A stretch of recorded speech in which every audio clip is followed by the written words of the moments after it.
going from place to place. Good morning, good morning, morning, good morning, morning.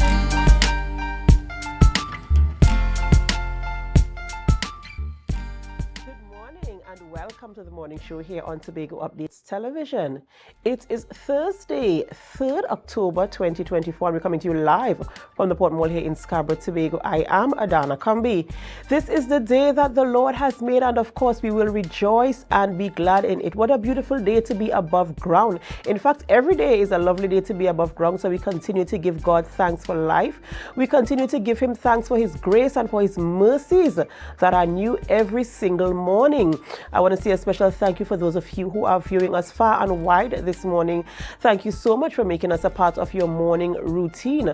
Whether you're pottering around in your garden, making your fresh brew of morning coffee this morning, or getting yourself ready for school or for work, thank you so much for choosing us and making us your number one choice for morning show here in Tobago. It is indeed a pleasure to be a part of your morning. We have a beautiful show lined up for you this morning, but before we get into all of that, we head on over to the news in 90 seconds. Thank you, Adana. Here is your news in 90 seconds for Thursday, October 3rd, 2024. Relatives of murder victims in Tobago have raised concerns about the distress caused by the use of a 20-foot container outside the Scarborough General Hospital mortuary where bodies are removed in plain sight. The container was purchased during the COVID-19 pandemic, serves as a backup when the mortuary's refrigerated drawers fail, and also follows international best practices. However, relatives reported seeing bodies being moved with blood-stained covering and experienced an unbearable odor. A recent backlog of bodies awaiting post-mortem examination have since been cleared. Up next, Deputy Chief Secretary Dr. Faith B. Israel requests to cross-examine the officer who executed a search warrant at her home during an alleged fraud investigation involving THA members, has denied by a High Court judge. Justice Frank C. Prasad ruled that the request lacked merit but raised concerns over allegations that THA officials may have manipulated public opinion and misused police influence. B. Israel is challenging the warrant's legality, claiming it was politically motivated. The investigation centers on audio recording alleged plans by the THA officials to establish a propaganda campaign using public funds. And finally, Caribbean Airlines plans to extend its regional connectivity with new flights to Martinique and Guadeloupe starting December 3rd and 7th respectively, pending government approval. Flights will operate 4 times weekly to both destinations. This expansion is part of CAL's strategy to enhance regional connectivity following new services to Puerto Rico and the upcoming launch to Tortola.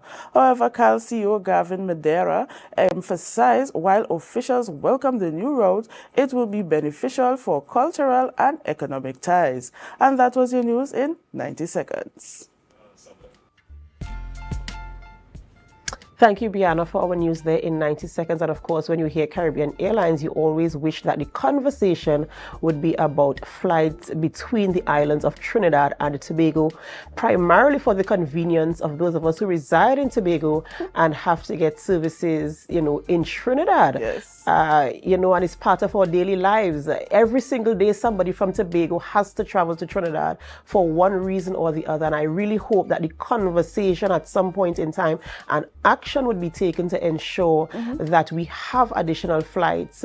And I know sometimes they say in the reports when they put the flights on, the seats are empty. Yes. I have proven that when I get there, I'm waiting to get on a flight, desperately waiting to get on a flight. And so I hope that the conversations can be had, the investments can be made, and that they can see the importance of getting people to and from the islands of Trinidad and Tobago on a daily basis, because we definitely need to, to use those services. What are your thoughts this morning on the Caribbean Airlines adding flights and new routes and not considering the Trinidad Tobago routes? Well, the strategy is good in terms of, expansion, but in terms of the local expansion, I believe, the flights between Trinidad and Tobago, as you were saying, persons will have a complaint. It's more or less every day. No matter how you check it, it's every day there's a complaint. Whether it's not enough flights or something by the counter, It's always a complaint about cars. Always an issue, and it's not the issue hasn't begun this morning. Yes. It's been from time immemorial, and I really do hope that some sort of intervention can take place. At least to ease the burden from primarily. I know people from Trinidad want to get across as well, and even when international flights land in Piarco and passengers have to get to Tobago, yes. sometimes it's so stressful for them, and sometimes it causes them to think, you know what, I'm not going to do the Tobago route because if I have to overnight in Piarco before I can get the flight out to Tobago. A challenge. It is a serious challenge, and we are the persons who are, suffering the most yes. Where that is concerned. But we'll see how the conversation goes and what changes can be made, hopefully in the very near future. Thank you so much, Bianna, for joining us this morning on the program and for bringing us your news there in 90 seconds. Do have a wonderful, wonderful day. Same to you. All right, ladies and gentlemen, it's that time of the morning where we celebrate with those who are celebrating. It's time for our birthday shout-outs.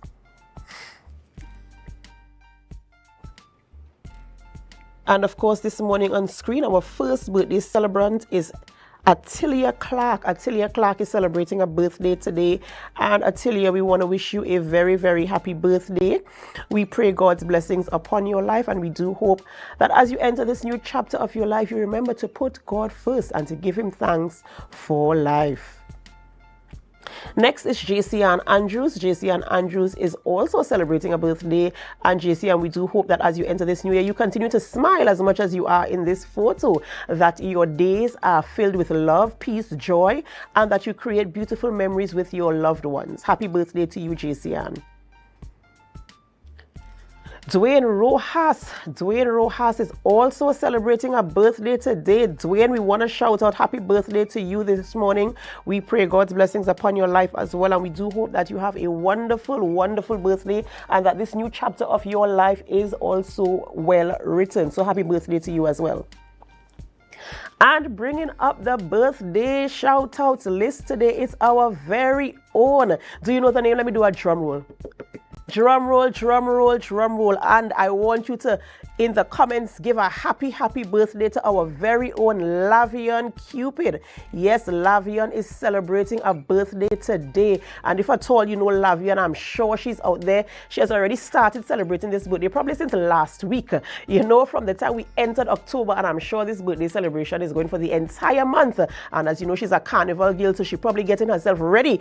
Extra pampering today in preparation for that. So Lavion, we want to wish you a very, very, very happy birthday. We pray God's blessings upon your life, and it's coming to you from all of us here at the Tobago Updates television family. We love you very much, and we do hope that you have a wonderful, wonderful, wonderful birthday. On top of that, we want to eat some cake as well, so we're hoping that some cake will come into the studio this morning. Those of you who are celebrating a birthday as well, and if we don't have your photo, we still join in the celebrations this morning with you, and we say happy birthday to you as well. Remember to give God thanks for life and also to put him first. No one can give life unto himself, so it's always a good thing to say thank you to the Almighty. All right, who are we having conversations with this morning in studio? This morning we begin conversations by speaking with Mr. Duvone Stewart. You must know that name. Pianist and musical arranger, and of course putting Tobago on the map for his skill and his talent and his many years in the music industry. And as you're aware, he's a Hummingbird Silver Medal awardee at the recently concluded National Awards. So he is going to be on our program this morning talking that through. Then we speak with Danelle Smith-Sandy, investor sourcing strategist, as we speak about Eco-Industrial and Business Park open house rather. So there's going to be an open house, and we're going to have discussions around that as well and how you can be a part of it. And then we wrap conversations by speaking with Mr. John Arnold, no stranger, of course, in the Tobago space, musical director, as he speaks about 2064, a musical odyssey. So we're going to have that conversation as well, and we do hope that you can stay with us as we go through the conversations this morning, whether you're viewing right here in Tobago, in Trinidad, in the Caribbean region, in the United States of America, Canada, the United Kingdom, the continent of Africa, the continent of Australia, even over there in Asia. We say thank you so much for joining us, and we do hope that you can stay with us throughout the entire program this morning as we go through these conversations. But we have to go for a short break before we do so. And as we go, we invite all of you to help us share the live, share the live, share the live. We'll be right back.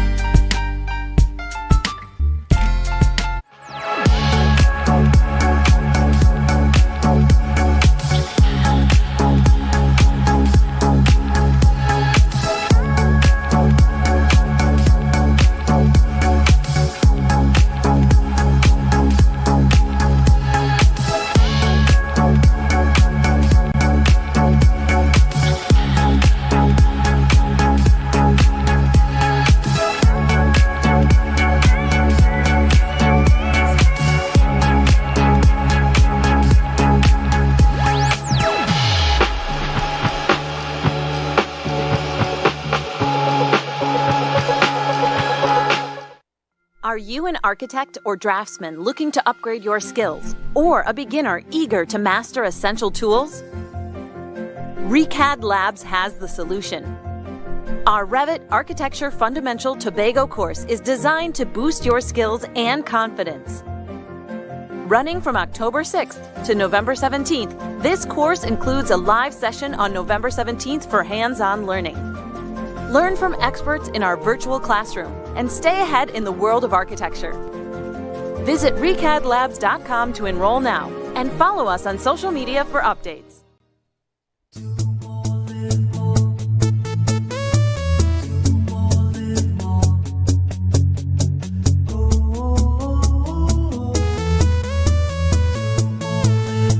This is how it's gonna go.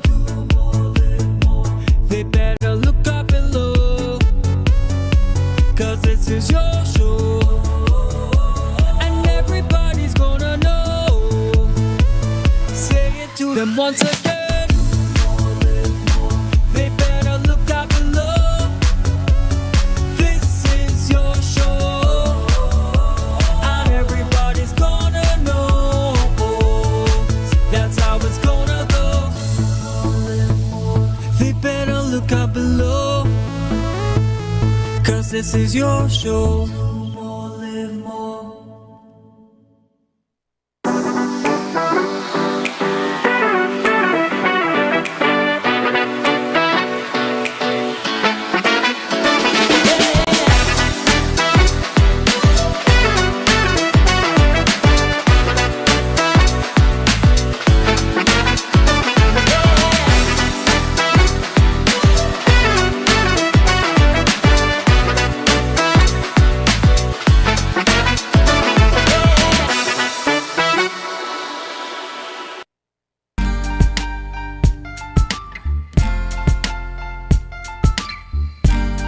Put a smile on your face when you're moving from place to place. Good morning, good morning, morning, good morning, morning.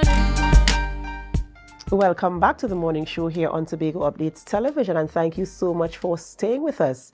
We begin conversations this morning and we speak with Duvone Stewart, and as you know, he's a pianist, a musical arranger, and of course making his mark internationally and placing Tobago on the world map.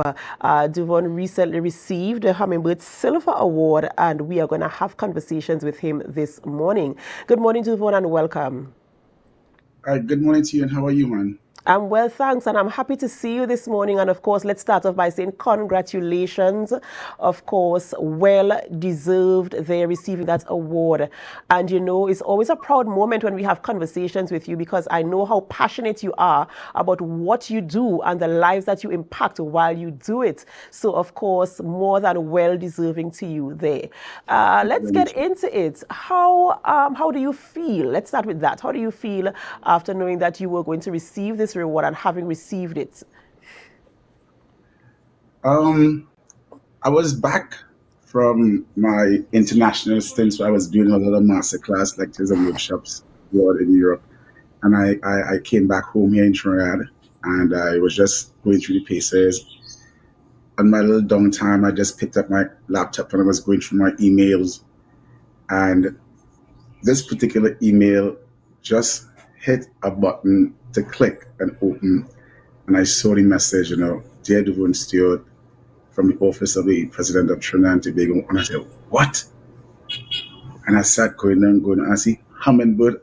I jump up the chair and just start to say, thank you, Father, thank you, Jesus, thank you, Father, thank you, Jesus. And I was like so happy, so happy to be recognized in this realm. So I was really deeply, and I am still deeply humble and honored to receive the Hummingbird Medal Silver at the Trinidad and Tobago Awards for 2024.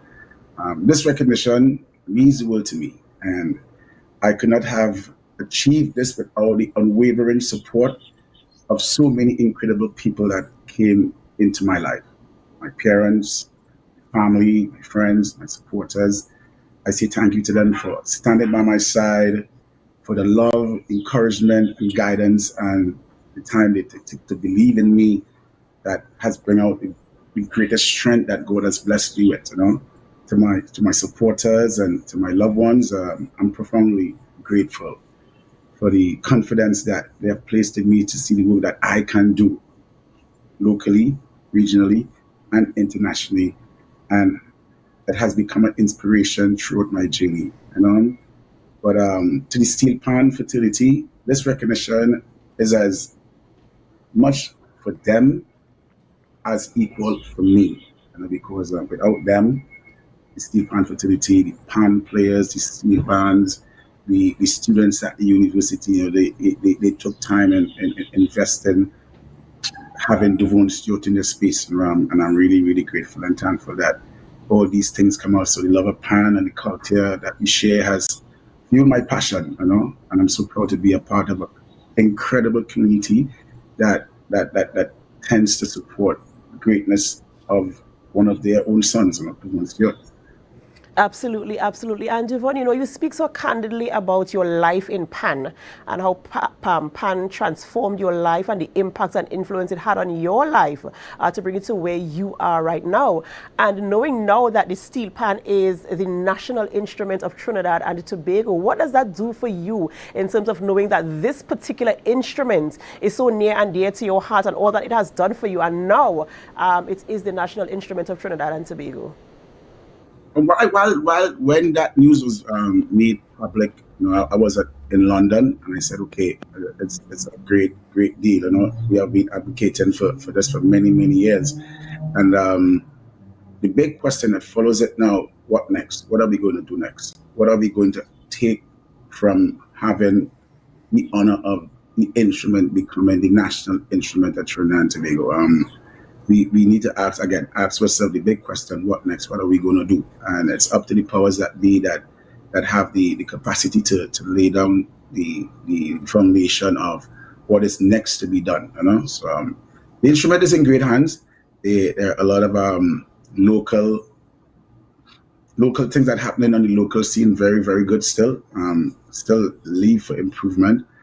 And for anybody who knows me, I always strongly believe that this instrument is supposed to be in the school system full time, not an extra curriculum activity. It's supposed to be on the curriculum for schools. We still have the recorder as our music instrument to teach our youths in Trinidad and Tobago. I would always say it needs to come out, and that's my opinion in it. And we need to create much more for this instrument that is being loved and respected by our people here in Trinidad and Tobago, so that we could take this love and this connection that we have and spread it globally. Because as we presently speak, the outer world, they are thriving. They are doing great things out there with the instrument, and they are silently moving mountains with it. There are universities that you could go out there and get your grades and your diplomas, your master degrees and stuff like that. We have it here in Trinidad and Tobago. But when we have all these thousands of students going into UTT, or they go to university in the West Indies and they get the tuitions from these well-qualified lecturers, and they come up with their grades qualified to face the world of work, there's nothing for them here in Trinidad and Tobago because the steel pan is not in the school system. So that's why I asked the question, what's next in making this instrument a national instrument? We still don't have our own drum factory. We still have to take time to import drums from Japan. We don't have time to say, well, where we go next. We have a lot of questions that needs to be asked and answered from the hierarchies on top to make sure that it's in a safe place. Because I'm only here for Panorama in Trinidad. That's in the beginning of the year, and after that, there's nothing for me here to do in Trinidad and Tobago. I venture onwards to different countries, different continents, teaching the instrument, and I'm proud of what I do. But I still want to be back home to give back and to shed that fresh breath of air and to give hope and belief to the upcoming generation that there's a place where you can make yourself compatible with this instrument God has blessed us with. And I think, I totally agree with you there. And of course, we know the president of Pan Tobago, Mrs. Beverly Ramsey Moore, is working assiduously to ensure that the pan gets that measure of recognition and, of course, respect that it requires. And, I feel as if we need to do something in terms of the education of the pan, the history of the pan, so that even from the youngest to the greatest, they have an understanding and a great appreciation for it. Of course, creating an industry right here in Trinidad and Tobago, as you rightfully said, so that people can enjoy, embrace, and of course, have that sense of national pride, not just because it's not a national instrument, but it is a part of our culture, our everyday lives, not just seasonally for, festivals and stuff like that. So I totally agree with you there. But I have a very serious question I want to ask you, Duvone, and this is coming from one of our staff members here at the Tobago Updates Television studios. And this is Biana. Biana is saying hi. She says hi to you, congratulations to you for winning this award, of course. And she wants to find out, when are you going to start having classes for the junior seniors, the young seniors? So I'm trying to figure out what is young seniors, and she says 35 to 45 years age group. And that is just, a little bit of fun and lightness here in the studio this morning, of course, to ensure that that age group also is factored into the development of the pan here on the island of Tobago. It's something that I was thought about to come back home to have my expertise being blessed with the different age groups that are out there, and it's just a matter of time when I have the time to do it. But it's on the agenda. It's on the agenda to put on the table to put into motion, and I will be gladly happy to put that into motion. But it just takes a little time, to have it, because I'm fully occupied in doing a lot of master classes, lectures, and workshops abroad yearly. So coming back home just could be something that I'm going to add on to the itinerary, but it's something that I'm looking forward for to happen. But rest assured, soon. Very good. So I can pass this message on to Biana so she knows that you have made some measure of commitments where that is concerned. Duvone, what is next for you? What is next for Duvone? Right now, I'm just done on my recalibration mindset. I will still continue to do masterclass and lectures globally. I will still continue to do the work of arranging and composing for the instrument. But what I want to take some more time on is invest in some more me time, some more Duvone Stewart time. I want to do some more new recordings, have some new music come out on the shelves or on the streaming music network that is on the internet and stuff like that. So I'm hard at work behind the scene, working with some well accomplished musicians out in France, and doing my solo album. Fully original music that is composed by me, and that's supposed to be out sometime in 2025. I don't know exactly what date, but we're still working on it, and just continue to spread good music and good vibes. That's making everybody feel happy, knowing that, our wee boy doing anything outside still, and making waves and doing things and contributing to the landscape of culture in Trinidad and Tobago. Absolutely, absolutely. And Duvone, we want to send some good vibes your way as well from all of us here at the Tobago Updates family. We really appreciate you. We really appreciate what you've been doing with the instrument and for the island of Tobago. And we're so happy that you are still passionate. Even after so many years, sometimes you can get tired. And it's really good that you're taking that time for yourself, to get back into that space before you keep on producing the good stuff that you do for all of us, even internationally, where people can enjoy your talent. So all the very best to you in your future endeavors, and we hope to see more of you again here in Trinidad and Tobago. So have a wonderful, wonderful day, and thank you so much. Thank you very much for having me. All right, ladies and gentlemen, we've been speaking with Duvone Stewart, of course, Hummingbird Silver Medal awardee for arts and culture. Of course, we know him as a panist and a musical director.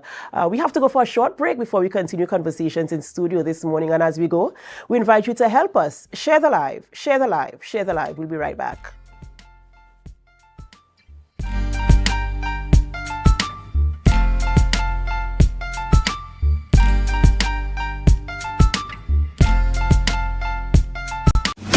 Attention soldiers, are you ready for the ultimate mission for Tobago Carnival? Yes, sir! It's time to gear up for Army Vet Operation Rocks Glow.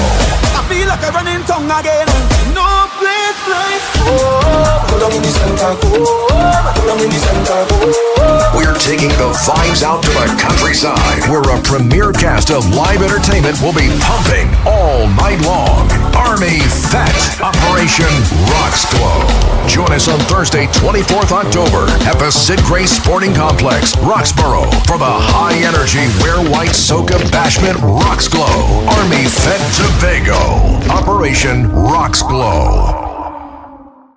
Hey, the biggest and sexy. Now here what's going on. You see this section? It makes me feel to move. You know why? It's called Pina Colada. I like Pina Colada. Oh.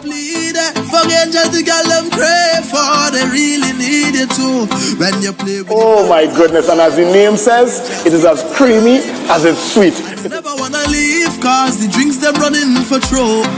But I really feel a vibe every time I start right down and up and like this. Man, it's nothing like this. Not you be like you. Again, jam me say something and nobody like you.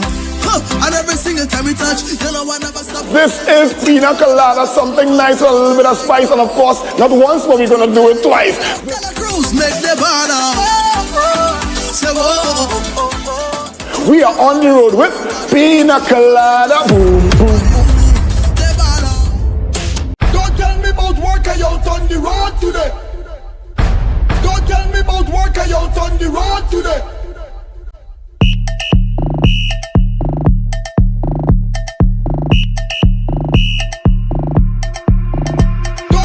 Don't tell me about work I out on the road today. Swap done. Throw hammer. Track 7. Tobago of a plan. Let me go now. Yes. Yes. Let me go. If you want life in the islands, come through Tobago. Come through Tobago. Escape Tobago. If you want vibes in the islands, come through Tobago. Come through Tobago. Escape Tobago. Wanted this all of my life. One place with all of my life. Everything that I need is all on the island. You can come in, stay more than a while. So go catch your friends, pick something, and pack up your bag, let's go. If you're looking elsewhere, na na na na. If you're going elsewhere, na na na. Oh yeah. I said I can't wait for Tobago in October. Embark on an adventure to the greatest little island on the planet. Tobago invites you to ritual, revelry, and release. Whining in the Bago sun, having Bago fun, and Bago drinking rum. We go jump up and carry on. From October 25th to the 27th, 2024, experience the energetic vibe, the vibrant colors, and the unforgettable spirit of the Tobago Carnival. Down here in Tobago. In Tobago. Whether you're chipping down the road or marveling at the beauty and creativity of our artisans, Tobago Carnival is an adventure. I said I wait and I wait and I wait and I wait for Carnival to come. So I call all my friends, making my plans for the Tobago Carnival fun. Join us for ritual, revelry, and release. Tobago Carnival 2024, where every moment is memorable. I said I can't wait for Tobago in October.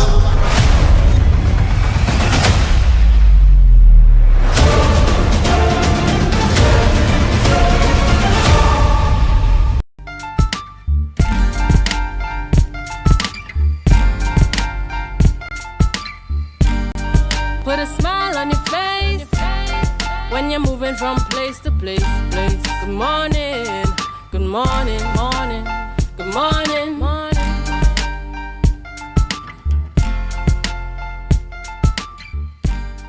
Welcome back to the morning show here on Tobago Updates Television.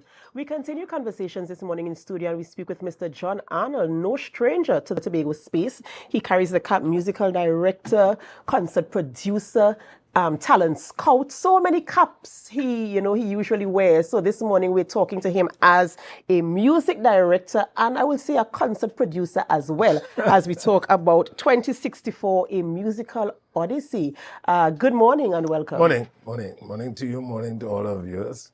Right, and so we're talking, of course, when we're talking about you, we're talking about music. You're a guy who I know is I don't like to be pigeonholed, but okay, we'll say music, yeah. But I do so many other I things. know you do so many other things, but I know for certain that music is something you have a natural talent, a passion for, and you're a guy, you can hear a pitch and you can know exactly what key it is in. I don't know how you do this, but you've been blessed with that gift. And so, I want to honor you this morning for that. So give me the opportunity. I'm saying thanks, right, but it's funny, everybody asks me, what you used to teach in Cambry? I didn't teach music in That's Cambry. right. That was accounts, right? You were an accounts teacher. Business. That's right. So, sometimes that happens. Yes, that's right. That's right. And so we're talking about this event, Musical Odyssey. I know you had a couple editions in Trinidad. Yes. Right? And how was that? So let's start there. Yeah, those concerts, the theme for this year is 2064. And we get in trouble every time we say that, but that means 40 more years. And we're hoping that it's a kind of futuristic journey for us, that we're looking at how this organization can stay alive for another 40 years, and how we can build and trying to get inside the contemporary trends and so on. So the concert we started off 2 weeks ago in Naparima Bowl, really good. We had Southern Airs down there, which is quite well known in that area. And we had Naval Chetlal, we had Joshua Rogello, and we had the St. Brothers guesting with us. Then we came to Central Bank last week, and what a celebration that was. We had 3 of the other top choirs, Love Movement and Lydians on Saturday, and then we had the great Marionettes on Sunday. What I'm doing is actually part of my research at this point is really looking at all these choirs and their longevity and success for the last 40 years. And so in Tobago, we will have as one of our guests music amateurs this weekend, along with great Tobago voices like Stephanie Joseph, Lynette Louie, and on pan we have Jamie Ramsey, right? But the big star for Saturday would be Benjai, who we're hoping to collaborate on a piece and sing together. So I think people would really love to see that. We've done collaborations so far with Naval Chetlal. Really, that boy is a boss. Got to bring him to the Tobago space soon. So in terms of the concerts, they were really good. People had a great time, and I'm sure in the papers you would have seen some of the reviews. Absolutely. And we're talking about 2064, and I'm happy that you mentioned that. And it really speaks to the future, right, of this beautiful, beautiful group, of course, and the delivery that they give all the time, every time they take a stage. And sometimes organizations don't really think about sustaining and continuation and creating that legacy that lives on in time. And so why do you see it as being very important to ensure that something can be established now, at least for the next 40 years? Yeah, because one of the things that has come out from the longevity research that I was telling you about is leadership. Leadership plays a pivotal role. And when you go back to the whole choral landscape, the choral capital that most of these choirs have has been rooted in leaders. Joyce Spence, Pat Bishop. You go back, you'd see Joy Caesar, who's passed now. Pat Bishop also passed. But these are all really strong leaders that had these organizations and left a legacy of order. So one of the things I'm really trying to see if we can do is we have a very good group. We have some solid people in there who have been there for donkey years. But we've got to, as we bring young people in, right now we have a girl who has been singing with us and who is doing exceptionally well, who is 18 years old. We have 2 young people actually in the choir. And so that connection with Signal Hill Secondary Comprehensive, we also feature in them the school choir on Saturday night, because we really want to talk about this continuity and this nursery that supplies voices for the organization forward. And also we've actually established ourselves as a non-profit legal entity. So it's actually a company. And in that way, we feel that will give it some sustainability, you spoke about that measure of discipline when you come into this group or these types of organizations where you have strong leadership that can kind of, and I'm thinking about a cultural change in terms of how do I manage myself, my time, my space, other people's time, because when you come together for practice rehearsals, you're not just there for yourself, right? So you have to contribute to ensuring if we start at 5, I get there at 4:45, so I don't waste time. How do you see this transposing into your daily life, managing other aspects of your life? Yeah, so that's a good point, Adan, because I think one of the things that choral discipline certainly brings to you is some great life skills. I was making a point, we did a beautiful workshop with over 300 VAPA students in Trinidad, and we're doing the same at the library in the morning. And one of the things we were talking about is what are the benefits of singing and belonging to a choral group? Teamwork. You have to find yourself sometimes, don't feel that everybody in a choir likes each other's personality. That's not true.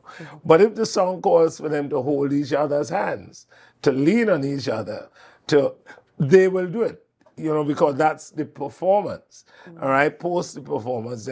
But that calls for discipline. It also teaches you resilience, the fact, and also an appreciation for diversity, because you have to deal with diverse people, diverse situations.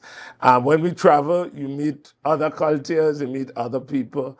So I think all in all, the choral space, right, allows you a certain amount of discipline. I'll give you one last thing here. We even had a girl who got a job just by telling the employer in the interview that she was a former member of Signal Hill. And this is exactly my next question. I was going to say we should be able to put these things on our resume, because these are skills, these are actual life skills that you need to excel wherever you are. And, it's something that I really am happy that we brought to the fore this morning as an encouragement for those persons who have skills and talents out there and trying to find a place that you can call home to hone those skills and to build that level of discipline and commitment in you so that you can that's excel. A good word, by the way. Commitment. I call it investment, but commitment is also. I think when you're in these things, you have to have a certain amount of investment in terms of the commitment to really, really kind of doing this. We work a lot on what we call our movements, which is one of the things that's unique to our choral identity. You can't see Signal Hill without them moving and synchronized movements, because we have found that really helps for entertainment value, that people, oral and visual, really makes a big difference to just oral. Oral and visual is it's like watching a movie. You get action and you get the spoken word, the musical notes and so on. It makes a big difference. And we kind of specialize on doing that, but that's our identity. It doesn't negate the fact that other forms of music have other forms of expression. And talking about a movie is going to be a whole scene this weekend. So tell us this date, weekend, time. Yeah. We want everybody to come down to Shore Park on Saturday. Not Saturday, Sunday. My goodness, how can I say that? So we are under the distinguished patronage of Her Excellency Christine Kangolo. This show, entire show is under her patronage. She will be here. The Chief Sec will be there. We have a number of other dignitaries that will be there in this show on Sunday, and we're looking forward to welcoming them. It's only $200. The box office will be open tomorrow, Friday, and Saturday, and then all day on Sunday. Feel free to come down and purchase tickets. We have tickets at Ted Arthur Leather Accessories up on Burnett Street, and from any member of the choir. Feel free. You want to get a ticket, you can get that. And if you are online, you can also go on queenshalltt.com. if you want to buy a ticket online. This is a lot of value for $200. Yes, it is. Say. Yes. Just the Signal Hill Alumni Choir alone, it has a brand that can be identified. Did I say music amateurs? Yes, you did say music amateurs. Yeah. They have a brand, and even musical amateurs, they have a brand. Yeah, certainly. That once you're getting any type of interaction with that brand, you're getting something of value. Yeah, I do hope. And lastly, people are going to get variety, right? It's classical music, it's world music, it's African. You even get reggae. You know, we did our Buju Banton medley in Trinidad, which went down so well. And then, of course, soca music, our own music, folk music. You know, it's very entertaining. Very, very entertaining. I am absolutely certain that it will be. So, you know, of course, I wish you the very best. And I know people are going to come out, you know, and I want you to come out, get your tickets and be a part of an experience that you won't be able to have anywhere else on Sunday afternoon. So come on out in your numbers, get your tickets at the box office there at Shore Park from tomorrow. You can also get tickets at Ted Arthur's Design and from any member of the Signal Hill Alumni Choir. So be a part of an experience to remember. Thank you so much, Mr. Thanks a lot, Adana. For coming on. Of course, a pleasure. Ladies and gentlemen, we have to go for a short break before we continue conversations in studio. And as we go, we invite you to help us. Share the live, share the live, share the live.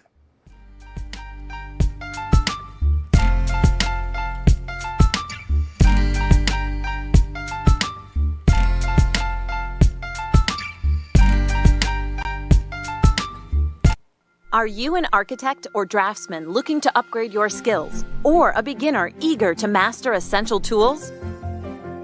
ReCAD Labs has the solution. Our Revit Architecture Fundamental Tobago course is designed to boost your skills and confidence. Running from October 6th to November 17th, this course includes a live session on November 17th for hands-on learning. Learn from experts in our virtual classroom and stay ahead in the world of architecture. Visit recadlabs.com to enroll now and follow us on social media for updates. So guys, there are some new developments in housing in Tobago. So it's goat racing time. This is 116, the show that keeps you in the know with all things Tobago House of Assembly. Each week, 116 delivers a fun and engaging overview of the latest developments, achievements, activities, and events of our dynamic assembly. So join me. Let's dive into the Tobago House of Assembly's Week in Review right here on 116.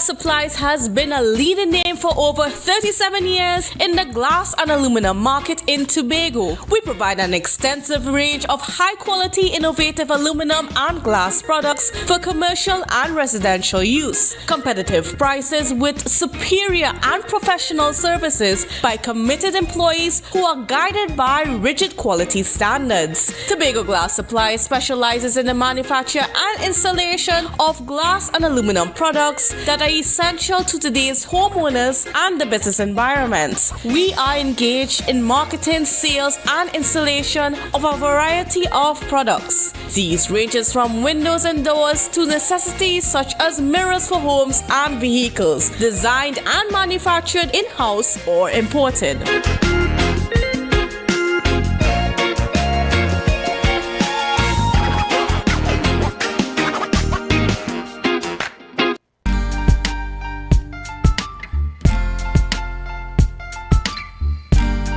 Put a smile on your face when you're moving from place to place. Good morning, good morning, morning, good morning, morning. Welcome back to the morning show here on Tobago Updates Television. I am Adana Kambi, and we're just about 7:42 a.m. So if you're making your way to work for 8 a.m., you still have some time. Remember to be safe on our nation's roads this morning. We want to get you there in one piece, and of course to get our children off to school in a safe manner. All right, we continue conversations this morning in studio. We speak with Ms. Danelle Smith-Sandy, investor sourcing strategist, and we're talking about an industrial business park open house. Yes. Good morning and welcome. Good morning. Thank you so much for having me. Of course, and there's so many words in that introduction, so let's get into it. What exactly are we talking about when we talk about Eco-Industrial and Business Park open house? Right, so the Eco-Industrial Development Company, we manage the Cove Tobago Business Park. So you could just say Cove Tobago for simplicity. Right. So we'll be having our first official open house on Wednesday, the 9th of October. And we will be looking at inviting members of the public to just discuss and to share with them everything pertaining to tenancy in the park, how easy it is to apply to the park, the rates that are applicable, that kind of thing. All right, and what types of businesses does the park attract? Well, the park is, we don't have any, we don't have many, I should say, limitations when it comes to businesses on the park. The few limitations that we have is that we don't allow retail and we don't allow agriculture that is planted on the ground for the specific purposes that the park is designated as an industrial space. So those types of activities would not be allowed in that type of industrial space. Hotels and guest houses and that kind of thing are not allowed in the space as well. Oh, absolutely amazing.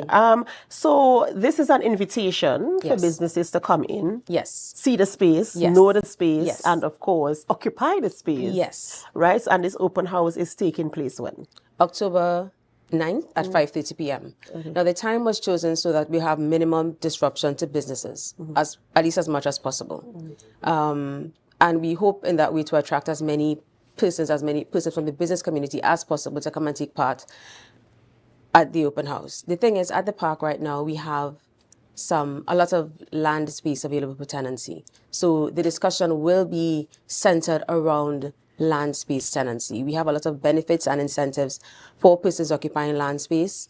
And we were recently approved so that the land can be used to finance your activities on the park. So that's something that we will also be discussing at the open house. All right, and I saw on the flyer there that they're talking about things that you can learn, and I think you mentioned one of it there, which include financing, of course, becoming a tenant, constructing on the park, which is what you're talking about, occupying the land. Yes. Right? And what are some of the other benefits to persons or potential tenants wanting to occupy space at the park? Now, one of the things that I would say loud and proud, and I've said it a number of times, is that we have some of the lowest rates for commercial land in Trinidad and Tobago, and dare I say the Caribbean, I will stand by that. Okay, we'll do some investigations and hold you to it. So that's an obvious economic benefit right there to companies who are looking to come on the park as land tenants. There's also the added benefit of having between 1 and 5 year waiver, 1 to 5 years, waiver on your rent when you come to the park. So during that time, you pay no rent. Between 1 to 5 years, depending on the size of land that you take and the package that you take, between 1 to 5 years, you pay no rent.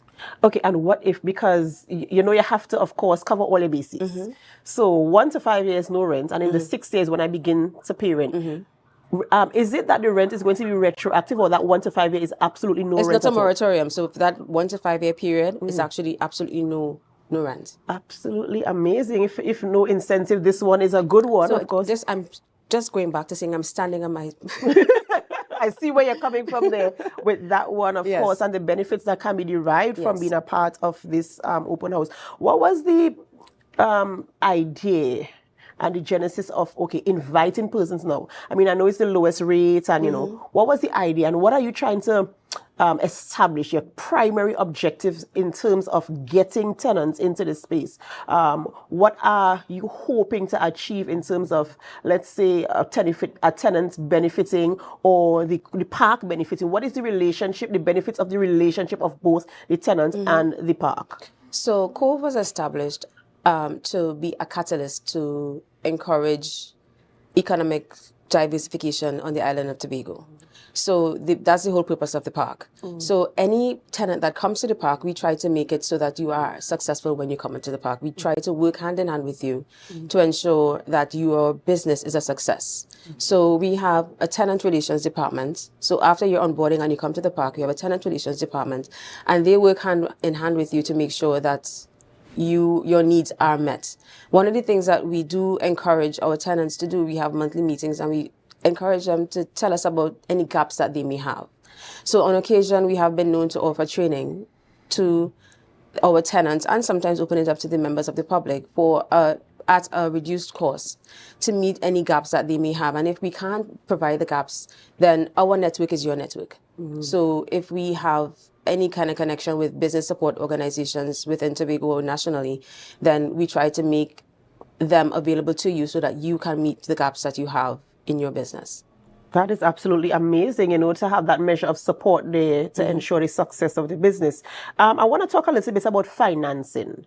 What type of financing is available, and how can the tenants access that type of financing? Right. So the financing is, Cove is not a finance company. So what we've done is that we've made it so that companies can utilize the land leases as collateral to get the finances for activities that are taking place on the park. So they can go to their chosen financial institution and use the land. Once it's the lease is registered, use the lease as collateral for their activities on the park, specifically on the park. And in terms of construction on the park, are there any limitations or guidelines that a potential tenant need to follow to ensure that they stay within whatever your policies are? So each tenant will have to follow the guidelines as set out by the EMA.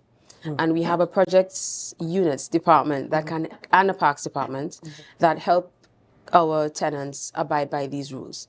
They are offered a guideline. Each land tenant has a guideline, so it tells them exactly how they can occupy the space and what is legal for them to occupy. And before then, the general guidelines is to abide by EMA, and to your building can be taller than 3 stories high, which is about 33 meters. Because we are close to the airport, we're in no-fly zone, so 33 meters is the tallest you can have your building. Right. Yeah. And in terms of the current tenants that you have occupying the space, what is the relationship like? Have they too been able to benefit from all the services that you are inviting the new tenants Of course, yes. to participate in? Well, the land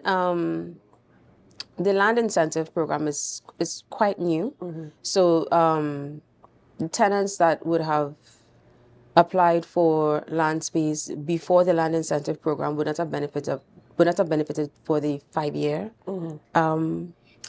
waiver, but they would have had all land tenants automatically, whether it is you buy into the program or you don't, you have 1-year waiver on your land lease. So it's according to, as I said, it's up to the package that you take, 1 to 5 years. Oh, this is amazing stuff coming out there, and I do hope that people are able to benefit from the opportunity that is upcoming. And remind us again of the day and time, because as you mentioned, the time was set so that businesses will not be interrupted, or minimal interruption, of course, for businesses. And this is a great opportunity for persons who are looking for a space, and especially in a centralized space that is a hub actually for this type, certain types of businesses. So remind us again of the day, the time. How do I become a part of this open house? Is there a registration fee or a registration process that needs to be followed? Okay, so the date is at October 9th at 5:30 p.m. at Cove Tobago. Registration can be found on all our social media platforms, on Facebook, on Instagram, and on LinkedIn. On Instagram, our handle is EADCOT Limited, and on Facebook and LinkedIn, it is the Eco-Industrial Development Company of Tobago. Right. And so viewers, of course, I hope that you're taking this information so that you can be a part of this and benefit from what is available there coming out. I feel as if it's a good investment, especially the 1 to 5 year waiver.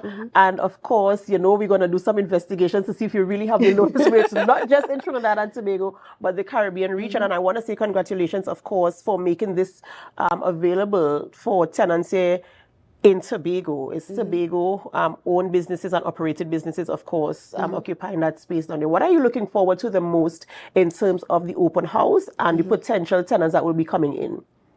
Well, I'm looking forward to persons finally being aware of all the benefits that there are when it comes to relocating or locating your businesses at Cove. There are misconceptions out there about the cost and the price of land and just generally spaces at Cove Tobago. So I'm looking forward to debunking some of that. When it comes to our tenants on the park, I'm looking forward, and just Tobago economy on a whole, I'm looking forward to actual business growth and development. I want to see the businesses in Tobago use the space and expand their operations, get up to code, the codes that they need to get up to, whether it be HACCP or any other specific industry-specific codes, and I want to see us actually exporting our products and services out there. Tobago can't be the best-kept secret in the Caribbean. We have to be the greatest little island on the planet. And we have been the best-kept secret for way too long. We have so much innovative products and services and people out here. We need to see them thrive.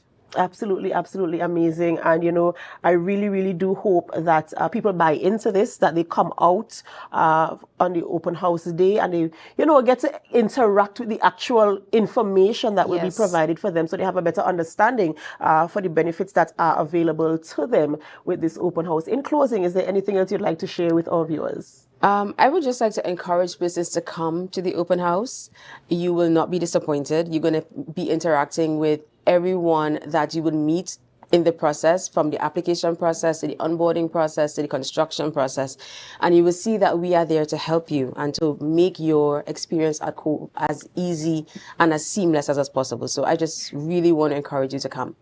Absolutely, absolutely amazing. And thank you so much, of course, for coming on this morning. Thank you. And, you know, for bringing that type of information to us and stirring up, I suppose, the hopes of potential or even registered businesses here on the island of Tobago who can occupy the space. And remind me again, no retail. And there was other... No retail, no agriculture on the ground. So you can't farm animals there and you can't like dig into the ground.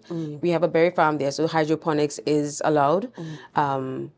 That's basically it. And of course, the businesses that locate on the park, it's an eco park, so it must be environmentally friendly. Can't cause harm to the environment. Absolutely amazing stuff. Thank you so much for sharing that information, and I do wish you the very best. Thank you very much. Coming out there of that open house. Ladies and gentlemen, we've been speaking with Donnell Smith-Sandy, investor sourcing strategist at the Eco-Industrial Park. They're talking about the open house that takes place on October 9th from 5:30 p.m. to 7 p.m. Of course, the hours of operations for that open house is based on you being able to manage your business throughout the day and still making it down there to get the information and to be a part of an opportunity of a lifetime. Remember, depending on the package you take, you can reap very, very good benefits to your business that will help you, you know, to propel there and, you know, establish your business well in the park as well.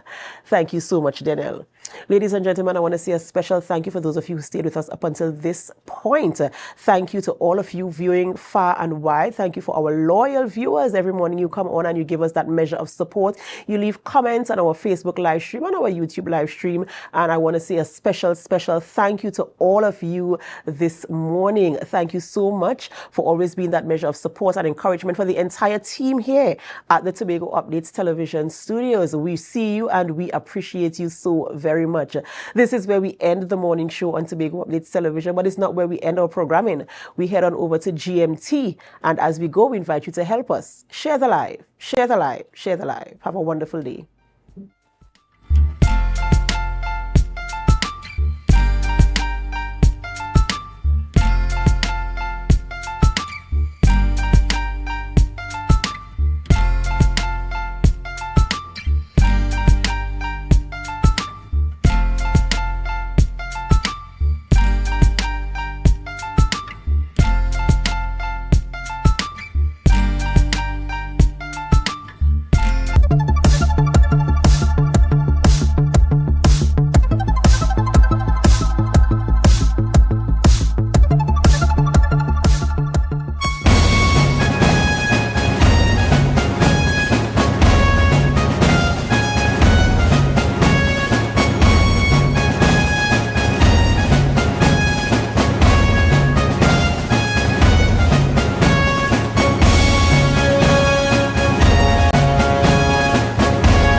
Build to Donate organization is an organization we come together in these times to actually see how much people we can assist and create some positive impact in Trinidad and Tobago. Well, this is such a prestige feeling. It's a feeling that, I mean, forget the hard work, however, it's well deserved, and I'm feeling very good and very confident about it. Yeah. I am very honored to receive the award on behalf of Mount St. George. We know we have some communities within Tobago that are usually stigmatized and so on, and Mount St. George from time to time tend to be one, but I am happy that receiving an award like this shows that Mount St. George is still doing well, we are still excelling, and we are still a force to be reckoned with. As a person who lives in Tobago East, I think that it is rewarding to be rewarded for rewarding work, and people that volunteer. Volunteerism is an investment to your community, and I think it's great that the minister sees it fit to recognize the efforts of persons who are working tirelessly, because this job is not a job that you are paid for. It is a voluntary job. So to be recognized, for me, it is something remarkable. This is an opportunity to honor individuals, especially from Tobago East, who would not ordinarily be in the mainstream and who are all deserving of the recognition. I saw very worthwhile entrepreneurs, civic-minded and socially conscious individuals being awarded, and today is perhaps no better day to honor them. It's a public day, and so it's a good day to honor patriotism above everything else. Apart from us being resilient, apart from us being loving, we are very generous people, and this year in particular I felt it necessary to really highlight the work of those who may go unnoticed, but most importantly those persons who are touching lives in Tobago and by extension Trinidad and Tobago.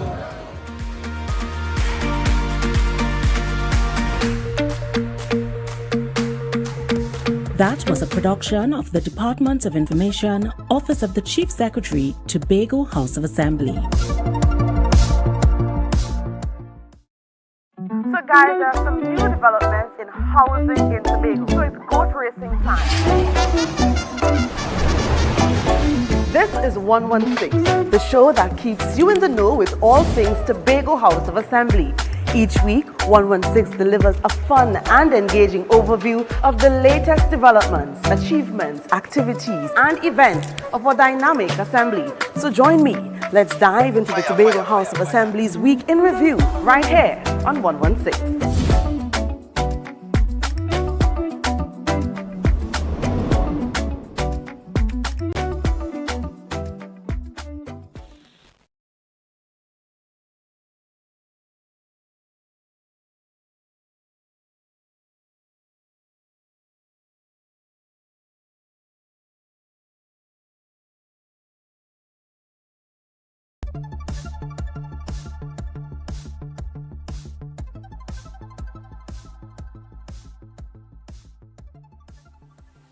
On October 3rd, the Kendall Farm School will be hosting the first major event on this year's World Food Day calendar.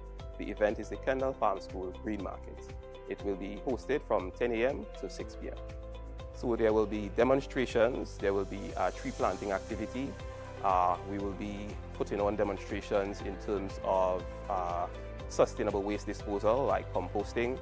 There will be educational items on recycling, as well as reusable packaging and biodegradable packaging. We believe that it was important to highlight in this time sustainable environmental living and environmental stewardship. We felt that it was necessary to bring across this educational aspect, apart from just creating a space for people to shop and showcase their wares. We have a series of events planned for 2024, beginning with the Green Market here at the Kendall Farm School on October 3rd.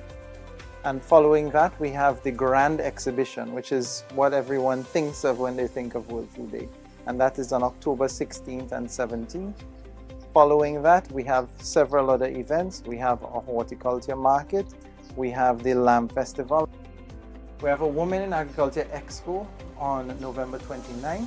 And then we have a Chocolate and Mud Festival at the Lure compound on December 1st. In between, we have many seminars and training series happening. So again, pay attention to the Facebook page. The dates are scattered throughout the October and November time period. And then we have a tractor caravan going to different schools and showing the school kids what agriculture life can be like.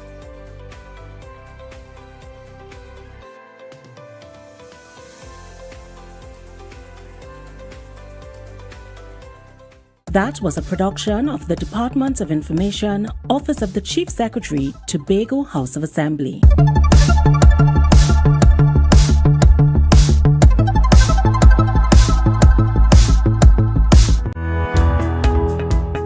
This project represents a key step in our commitment to enhancing energy resilience, increasing renewable energy penetration, and reducing greenhouse gas emissions in Tobago, in line with the government's objective of reducing overall greenhouse gas emissions by 15% by the year 2030. It will impact the school's identity in an enormous way because Charlottesville Methodist Primary School is the first primary school within Trinidad and Tobago where we have solar panel.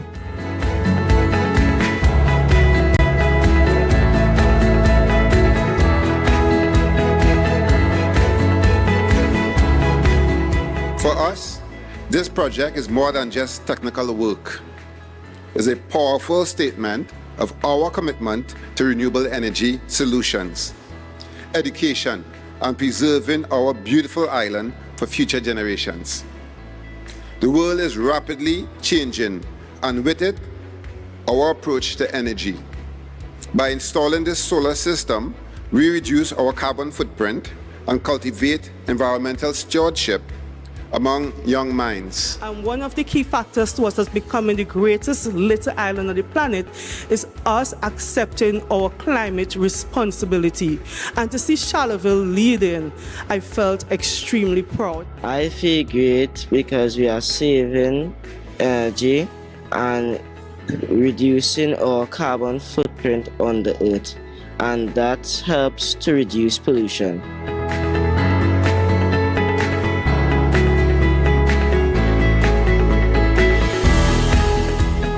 For a very long time, we have been reliant solely on hydrocarbons.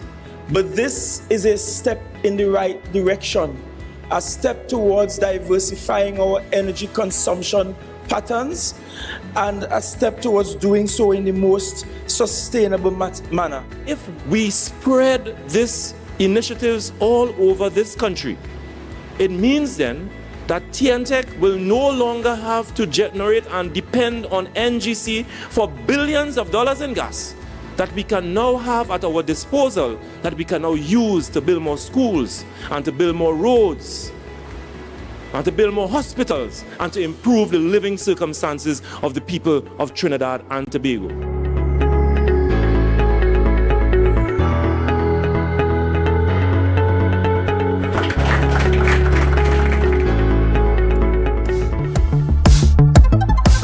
That was a production of the Department of Information, Office of the Chief Secretary, Tobago House of Assembly.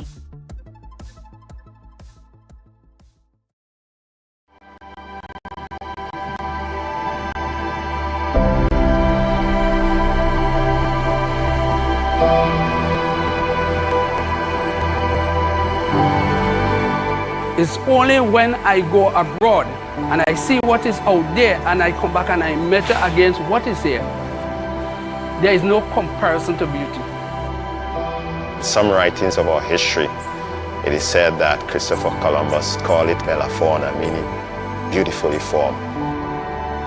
Natural, beautiful, peaceful. Yes, I get emotional. That's why I'm here.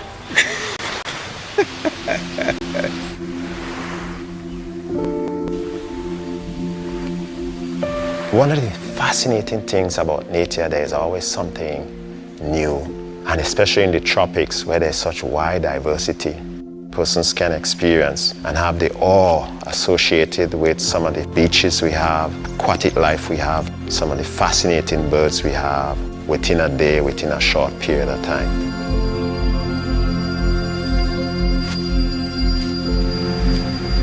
You have the Caribbean Sea on one side, you have the Atlantic Ocean on the other side. On our doorstep, a fringe reef that wraps around the entire area. You have this huge amount of biodiversity and liveliness of the entire water that surrounds the island.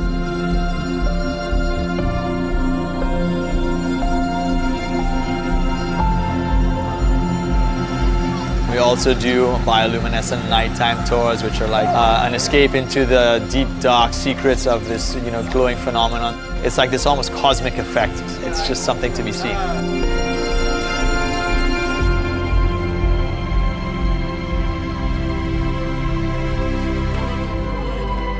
I know everybody in the village, and everybody know me. That is the nice thing about here. Tobago is used to the extended family. There was always a grandmother, aunt, uncle. There was always love. We eat and we drink, we laugh, and everything together.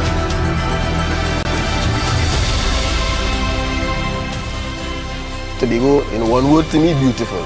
Beautiful place to live. It gives me great pleasure to be in Tobago and do what I do. The sunsets here are hardly bar none, some of the nicest I've seen. I would describe Tobago of one of the clean, serene, and the best place that anyone could come. Be easy, be happy, and have a good time.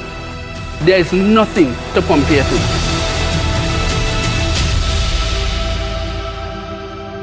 This little dot called Tobago exists, and come visit.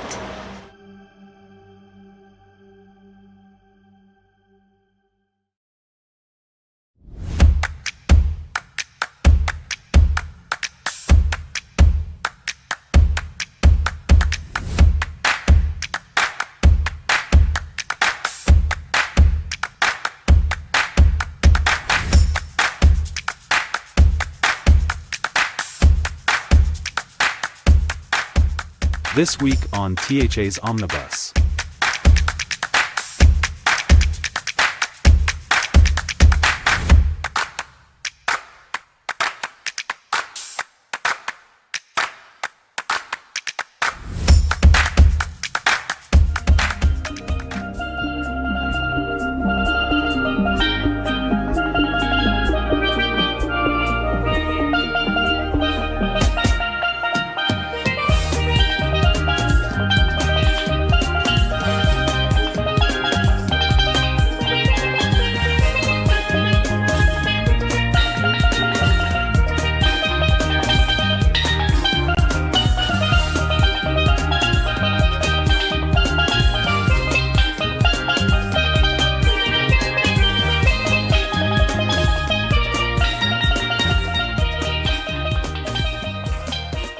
This infrastructure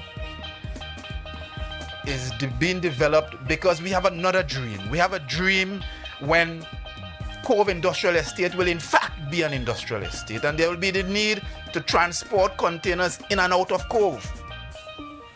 We build this dream because we see an increase in tourist arrivals at the new terminal, and we want to move them as quickly as possible out of Crown Point into the rest of the beauty that is Tobago. And as you traverse along that road, on the interior, you will meet a roundabout that will be named after Dr. Jefferson Davidson. Dr. Davidson took over the helm from Mr. N.R. Robinson when he departed our shores in '86 to become Prime Minister of the country. He was also the first presiding officer of the modern Tobago House of Assembly. And then as you come to this direction, and Secretary James mentioned it, this roundabout here at Shervan will be named after James Bigot. What he did not tell you about James Bigot is that James Bigot is actually responsible for the education of hundreds, thousands of Tobagonians. The road we are standing on today will be appropriately named the Pamela Nicholson Avenue. But as fortunes will have it, The Pamela Nicholson Avenue will drive onto or intersect with a boulevard named after another Charlottevillian in the person of Dr. Winston Murray, the Dr. Winston Murray Boulevard. Coincidentally, both Dr. Murray and Miss Nicholson were members of Parliament for Tobago West. It is with great humility and gratitude that I accept this token of your recognition of my life of service to Tobago. May we as a people continue to grow from strength to strength, always being blessed with visionary and selfless leadership as we position and promote Tobago as the gem of the Caribbean, cognizant of our positive contribution to the rest of the world.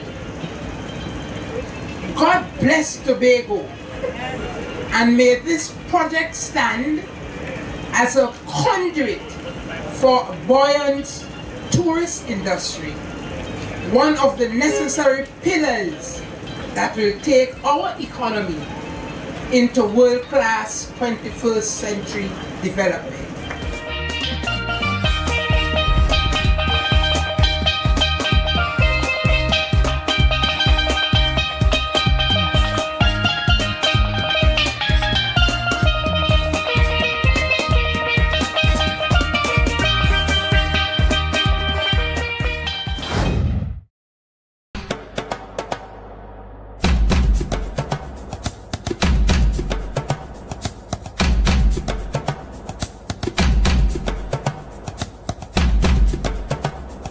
The title Creative Calabash is TPAC's Children and Youth Programming Arm, where we use arts and performance to create opportunities for outreach, for competency and capacity building, as well as space just to teach children about all things, not just performing arts, but things cultural, things heritage, things legacy. So this year is our second iteration of Creative Calabash, and it is a 2-week vacation camp. And the theme for this year is Arts Plode, which is Arts and Explosion, because we're specifically exploring arts of the imagination and play, traditional play and contemporary play, as entries into teaching the discipline. It's been going very good, and we are having a showcase at the end of camp, and we are now rehearsing, and it has been very good. What would you say has been your favorite part so far? Everything. Dance, film? We don't do film, and I'm very sad about that because I wanted to try out a camera, but it has happened. We have just about 60 children, and ranging from ages 4 to 17, and in the camp the children are divided across 4 age ranges, so they're basically grouped in accordance with the age range: 4 to 7, 8 to 10, 11 to 13, and 14 plus. And I mean, I say this without fear of contradiction.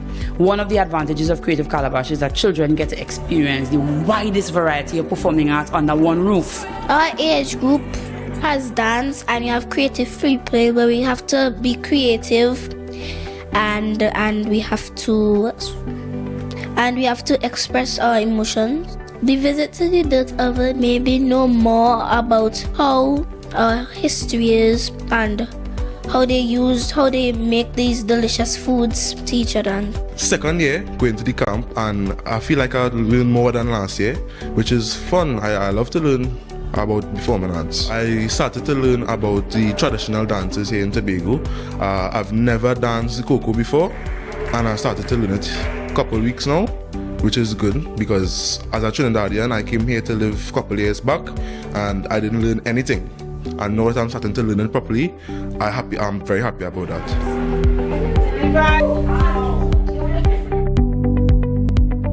What about if you all have on just the... We are so deeply invested in creating opportunities where children get to know not just about the space or the island's cultural prowess, but also about themselves. And so the ethos of the camp is also about social development, because we want to deal with things like social values, sharing, fair play. How do I become a good citizen? How do I contribute meaningfully? How, as a Tobagonian child, how do I show up in space? How can I share my voice to help others? So that has been our focus. It has been a beautiful 2 weeks. The TPAC team works so very hard. The aunties and the uncles, 100% credit to them. They are the people who really carry the camp on their backs. Excellent. Children love to play. I love to play. We all love to play. And they are very eager to learn about Tobago, and they're very eager to learn about all the cultural things that could happen here.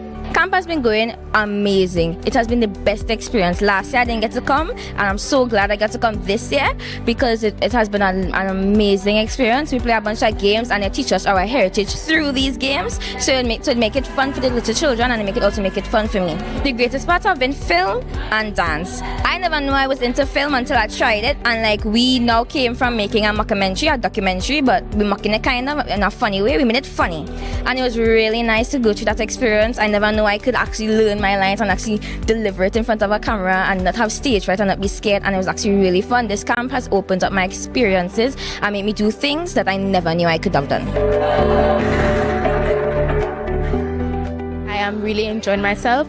This whole experience has been new to me. I am now learning more about Tobago's culture, and I'm a dancer, so I love to know more about my heritage and where I came from, so that when I get older I can teach my kids about our heritage.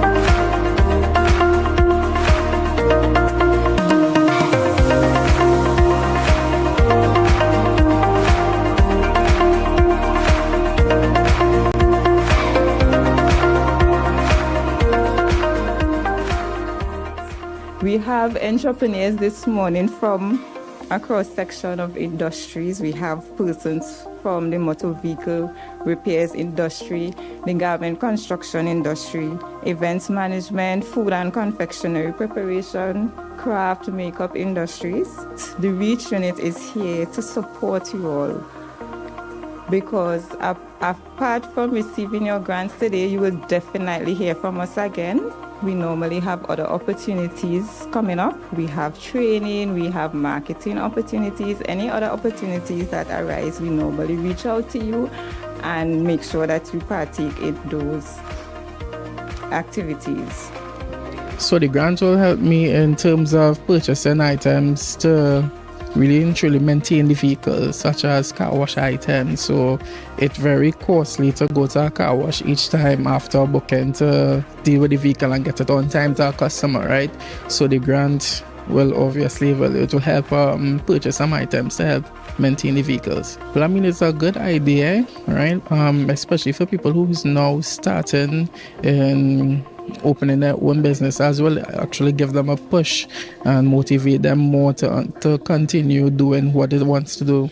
Having the grant would enable me to invest in more quality machinery, so that I can produce the specific quality that I'm looking for and that the clients would be looking for. I believe that the program is a great initiative because it helps with helping persons to achieve their goals. This moment marks a significant milestone in our collective efforts to drive the economic growth and foster innovation within our various communities and Tobago at large. The REACH grant distribution is not just about providing financial assistance. It's about investing in the potential of our people and empowering them to turn their dreams into reality.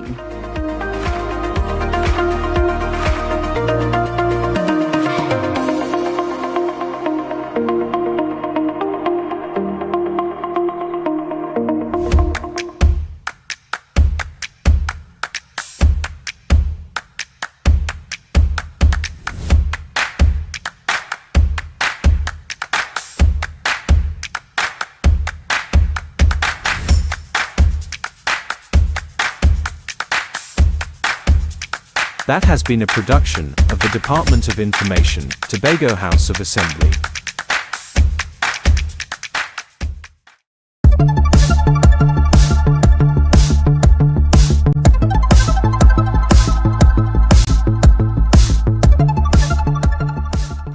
This International Day of Peace reminds us the solutions of cultivating peace are in our hands.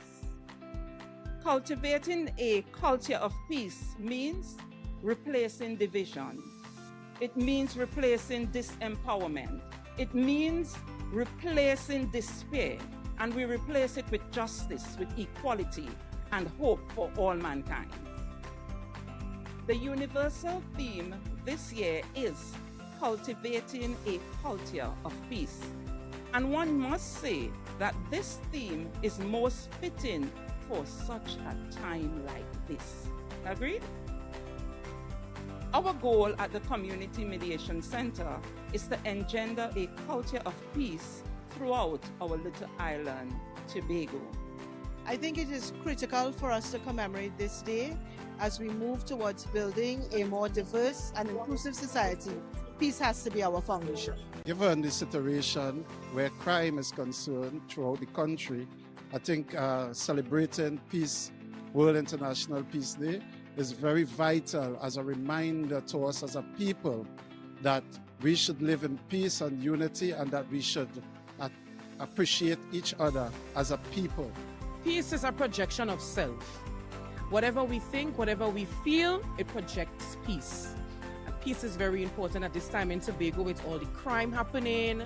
And you know, it all stems from home. Charity begins at home. It don't end abroad, but it continues. So with peace, within and at the home, it can project outside as an individual. I want to encourage all of us to actively think about what we do every day.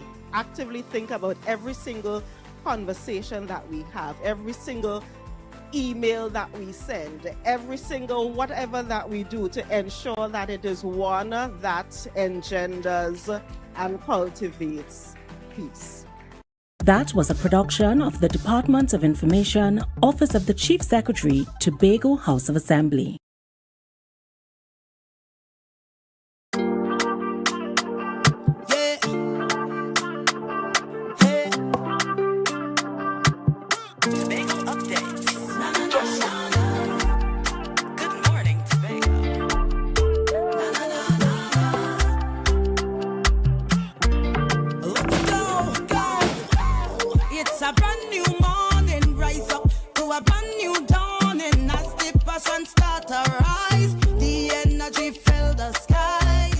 Good morning and welcome to Good Morning Tobago right here on Tobago Updates. I am your host, Chanel Felix. And you know, whenever you see me sitting here, it's because we're about to have those conversations that you want to have while I ask those questions that you want to have. Now, whether you're listening to us on Facebook, on YouTube, or on Amplia, or wherever you are tuning in from, even if you are a part of the backup of traffic this morning, we're saying good morning, good morning, good morning to you. Now, this morning we're going to have some interesting conversations, but before we get into that, let's have our news in 90 seconds. Caribbean Airlines plans to expand its regional connectivity with new flights to Martinique and Guadeloupe, starting December 3rd and 7th, respectively, pending government approval.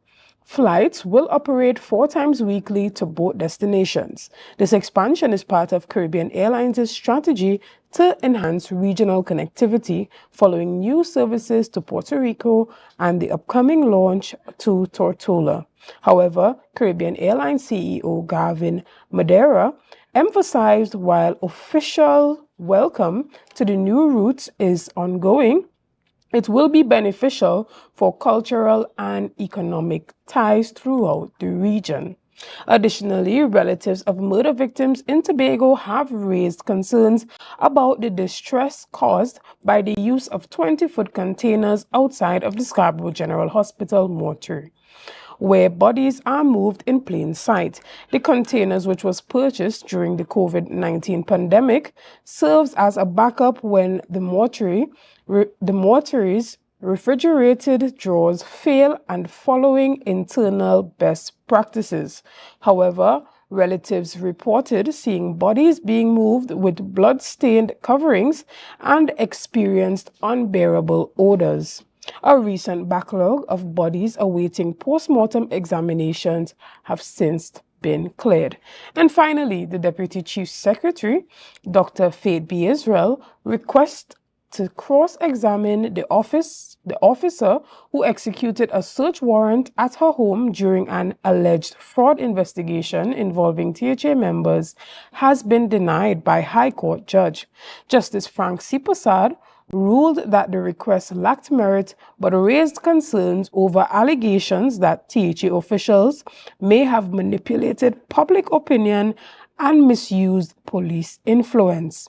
B. Israel is challenging the warrant's legality, claiming it was politically motivated. The investigation centered on an audio recording alleging plans by THA officials to establish a propaganda campaign using public funds. And that was our news in 90 seconds. Now we're going to take a brief break and we're going to be back right after this with this morning's interesting conversations.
Good morning and welcome back. Now this morning we're talking all things oral health and dental hygiene.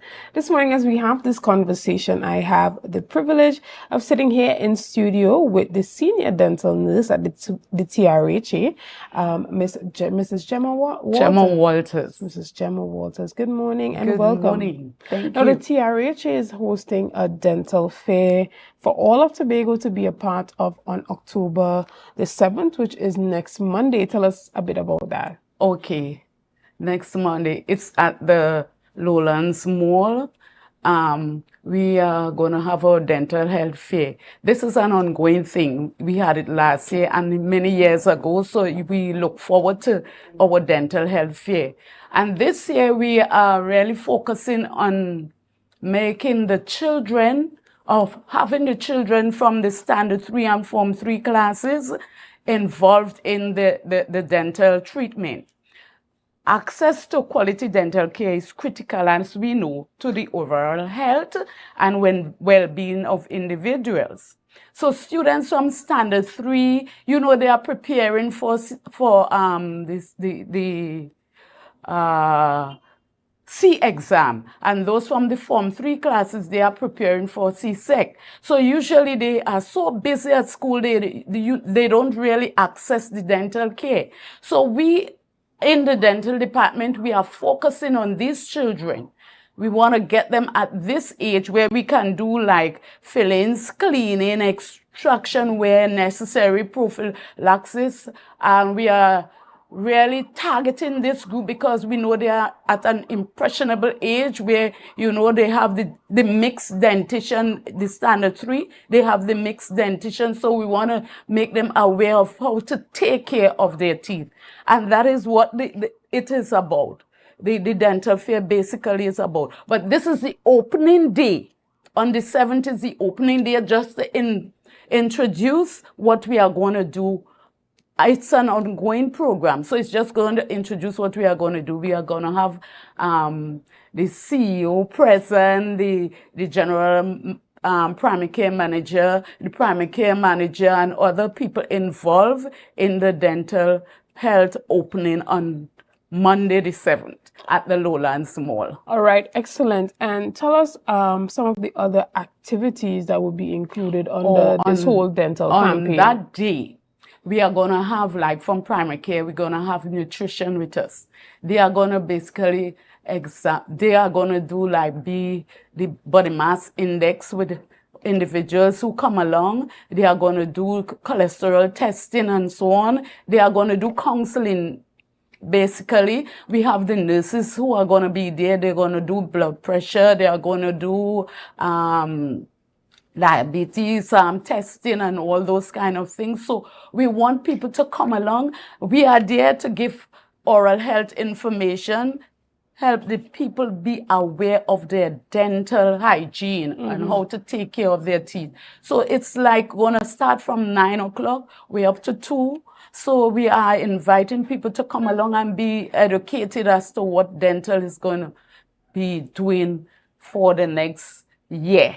It's an ongoing program. All right, excellent. And tell persons on a regular, how can they get a dental checkup from the TRHA? It's like the children. We do by appointments, all right? But if you have like an emergency, you come in and we do the examination and we treat as we see possible.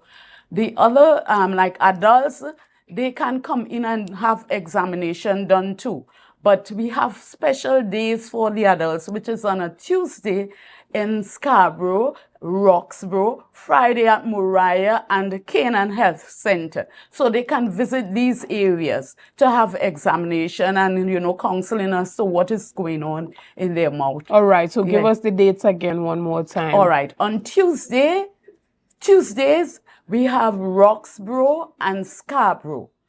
Fridays, Moriah and Canaan Health Center. They can go there and access treatment or counseling or examination, whatever. You know, they could question them on what they want. Right. And when it comes to oral health, we know that oral health is a bit expensive. That's why most persons, you know, when they get insurance, it's an additional coverage when you have to get coverage for dental. But to even avoid having to pay so much for dental, it's important to be able to maintain, you know, Your optimal oral health. That's and right. so, you know, tell us some ways that persons can do that. To maintain, even though you do the maintenance, you still have to visit the dentist to get your regular checkup. So you have to brush your teeth. You have to do the flossing. You could use mouthwash if you wish, and fluoride toothpaste. We recommend fluoride toothpaste because it strengthens the teeth and helps to prevent cavities. Now you are supposed to brush your teeth at least twice a day. Flossing can be done like once per day, or even self you have usually some people when they eat, you have things stick up in between the teeth in the proximal areas. They could use dental floss, but you can do it every night before brushing. You floss your teeth. Your teeth, they are very important. Many people, you know, they take care of their eyes, they take care of their feet if they lose a foot or lose some organ, but they forget their teeth in their mouth. And you know, when you don't take care of your teeth, you have plaque building up in the mouth. Plaque is a sticky, colorless fluid. It adheres to the teeth within seconds. If you don't remove that together with the food stuff that you left inside, it would form this acid and it starts attacking the teeth. And now that is how you start getting rotten teeth. Now, if you remove the food, then you know the plaque wouldn't have anything to work with to form this acid to cause the rotten teeth. So I advise people, you know, take care of your teeth. And you know, the thing is with the plaque, it causes many internal organs disease. Like, you know, it could cause spontaneous abortion. People don't know that. It can cause heart disease, stroke, and all that plaque in the mouth. So you have to get rid of the plaque from inside of the mouth. All right. Visit your dentist twice a year. Right. That dentist would detect whether you have like cavities or if you are really taking care of your teeth and give you a good polishing. All right. Excellent. And when it comes to parents and encouraging their children to, maintain good oral health, what do you advise to have Well, that regimen going? all right. I have a lot of little children who don't like to brush their teeth. We know that. A lot of them, they don't like to brush their teeth, but I tell the parents, or we tell the parents, make sure and brush. It's better you brush, fight them and brush the teeth at home before you bring them to the health center with a toothache where we have to give the injection to take it out. So we try and advise them, give them the proper food or to eat vitamins and a lot of vitamin C. Vitamin C helps to clean the teeth, so you give them a lot of vitamin C. Watch the food they eat, the intake of their snacks. Watch the sugary snack. It is said sugar is the main cause of cavities. So watch the sugary snacks they are eating. Brush especially at night. That night brushing is very important. So that is what some of the information we give the parents. And try and visit your dentist or dental nurse at least twice a year. Excellent, excellent. And so, going back to this fair is happening on October the 7th, which is Monday from, is it 9 o'clock to 2 p.m. So persons are asked to pass through the Gulf City Mall in Lowlands just to participate, just to get some information. Would they be able to set up appointments if necessary? Not there, really. We could give them the address of the different location they can seek help, get the appointment, because we wouldn't be walking with the appointment books. But if you have like an emergency, we would be able to direct you to which, according to where you live, which area you can go and access the treatment. Added to that, on Monday, we have some interesting people coming. They are going to join us. This is what we call the Dental Nurses Association. They are going to join us on the opening day. They are coming from all over. So it's going to be an exciting event on Monday the 7th. All right. And so on those days that you mentioned, Tuesday and Friday, can persons do walk-ins for dental, or they have to have an appointment? Walk-ins if you are in pain. We don't turn away anybody who is in pain. But we prefer you to make an appointment because we have scheduled patients. And then there's a certain amount of patients you can see on that day because the instruments, they have to be sterilized and all that. So we ask you to make the appointment. But if you are in pain, we don't turn you away. All right. And touching a bit on the senior citizens and persons who are taking care of senior citizens, what do you advise with them when it comes to taking care of their oral health and maintaining healthy dental health, as well as being able to manage and clean the dentures and stuff like that? They still have to do the cleaning because you have dentures where plaque build up and they have calculus on dentures.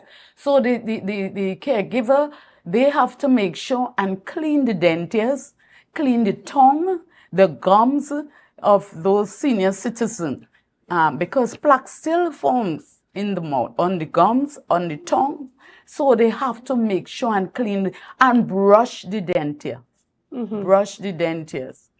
That's it. Yeah. You have caretakers, they will bathe the patients and all of that, but they forget they forget that, that oral health care is such very important, very important. And see, you don't want them to have like bad breath or anything like halitosis or something like that. So they have to make sure and clean the tongue especially, because they are eating, and brush the dentures.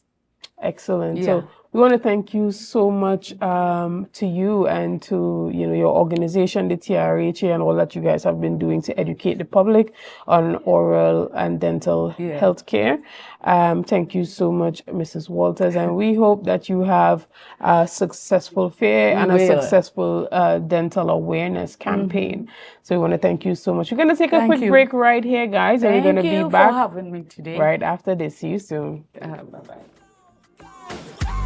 It's a brand new morning, rise up to a brand new dawning. As the passion start to rise, the energy fill the skies. I say thanks a favor to wake up and hear me near.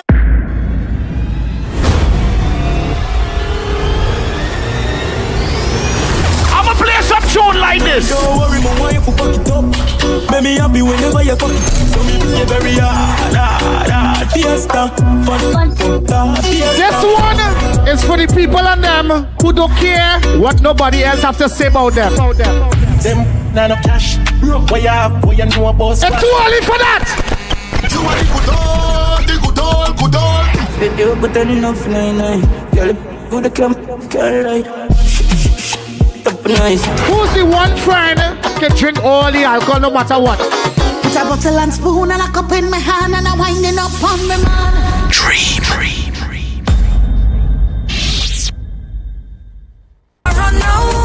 Hey, the biggest and sexy. Now here what's going on. You see this section? It makes me feel to move. You know why? It's called Pina Colada. I like Pina Colada. Oh.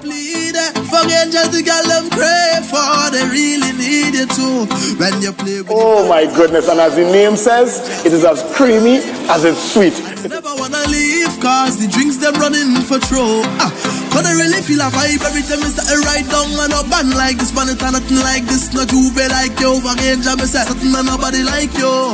And every single time we touch, you know I never stop. This is Pina Colada, something nice with a little bit of spice, and of course, not once, but we're gonna do it twice. Cruise, make the banner. We are on the road with Pina Colada. Boom, boom.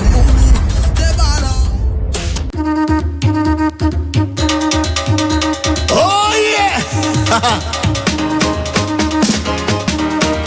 I said I can't wait for Tobago in October. Embark on an adventure to the greatest little island on the planet. Tobago invites you to ritual, revelry, and release. Whining in the Bago sun, having Bago fun in Bago drinking rum. We go jump up and carry on. From October 25th to the 27th, 2024, experience the energetic vibe, the vibrant colors, and the unforgettable spirit of the Tobago Carnival. Down here in Tobago. Whether you're tripping down the road or marveling at the beauty and creativity of our artisans, Tobago Carnival is an adventure. I said I wait for Carnival to come. So I call all my friends, making the plans for the Tobago Carnival fun. Join us for ritual, revelry, and release. Tobago Carnival 2024, where every moment is memorable. I said I can't wait for Tobago in October.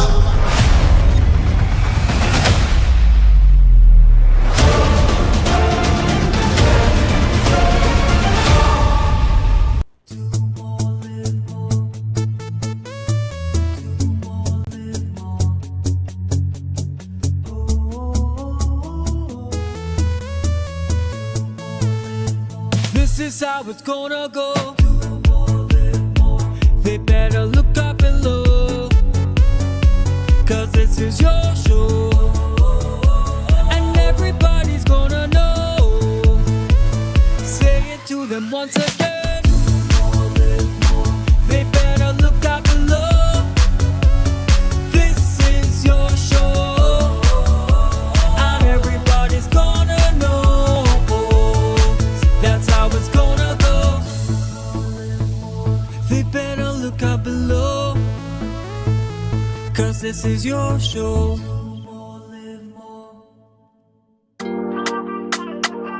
Yeah. Hey. Tobago updates. Good morning, Tobago.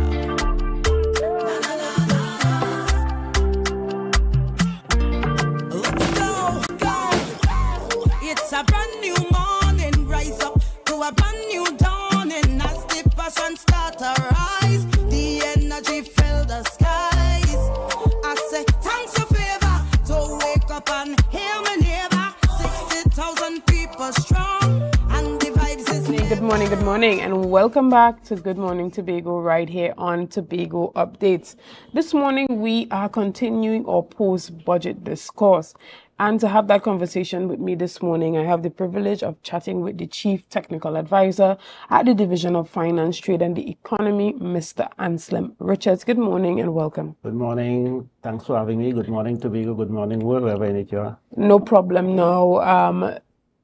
During the budget review, that media briefing that took place, we heard from the Secretary for Finance, and she indicated that the allocation just demonstrated, the level of unfair practices that have been going on between the THA and the central government for a long time.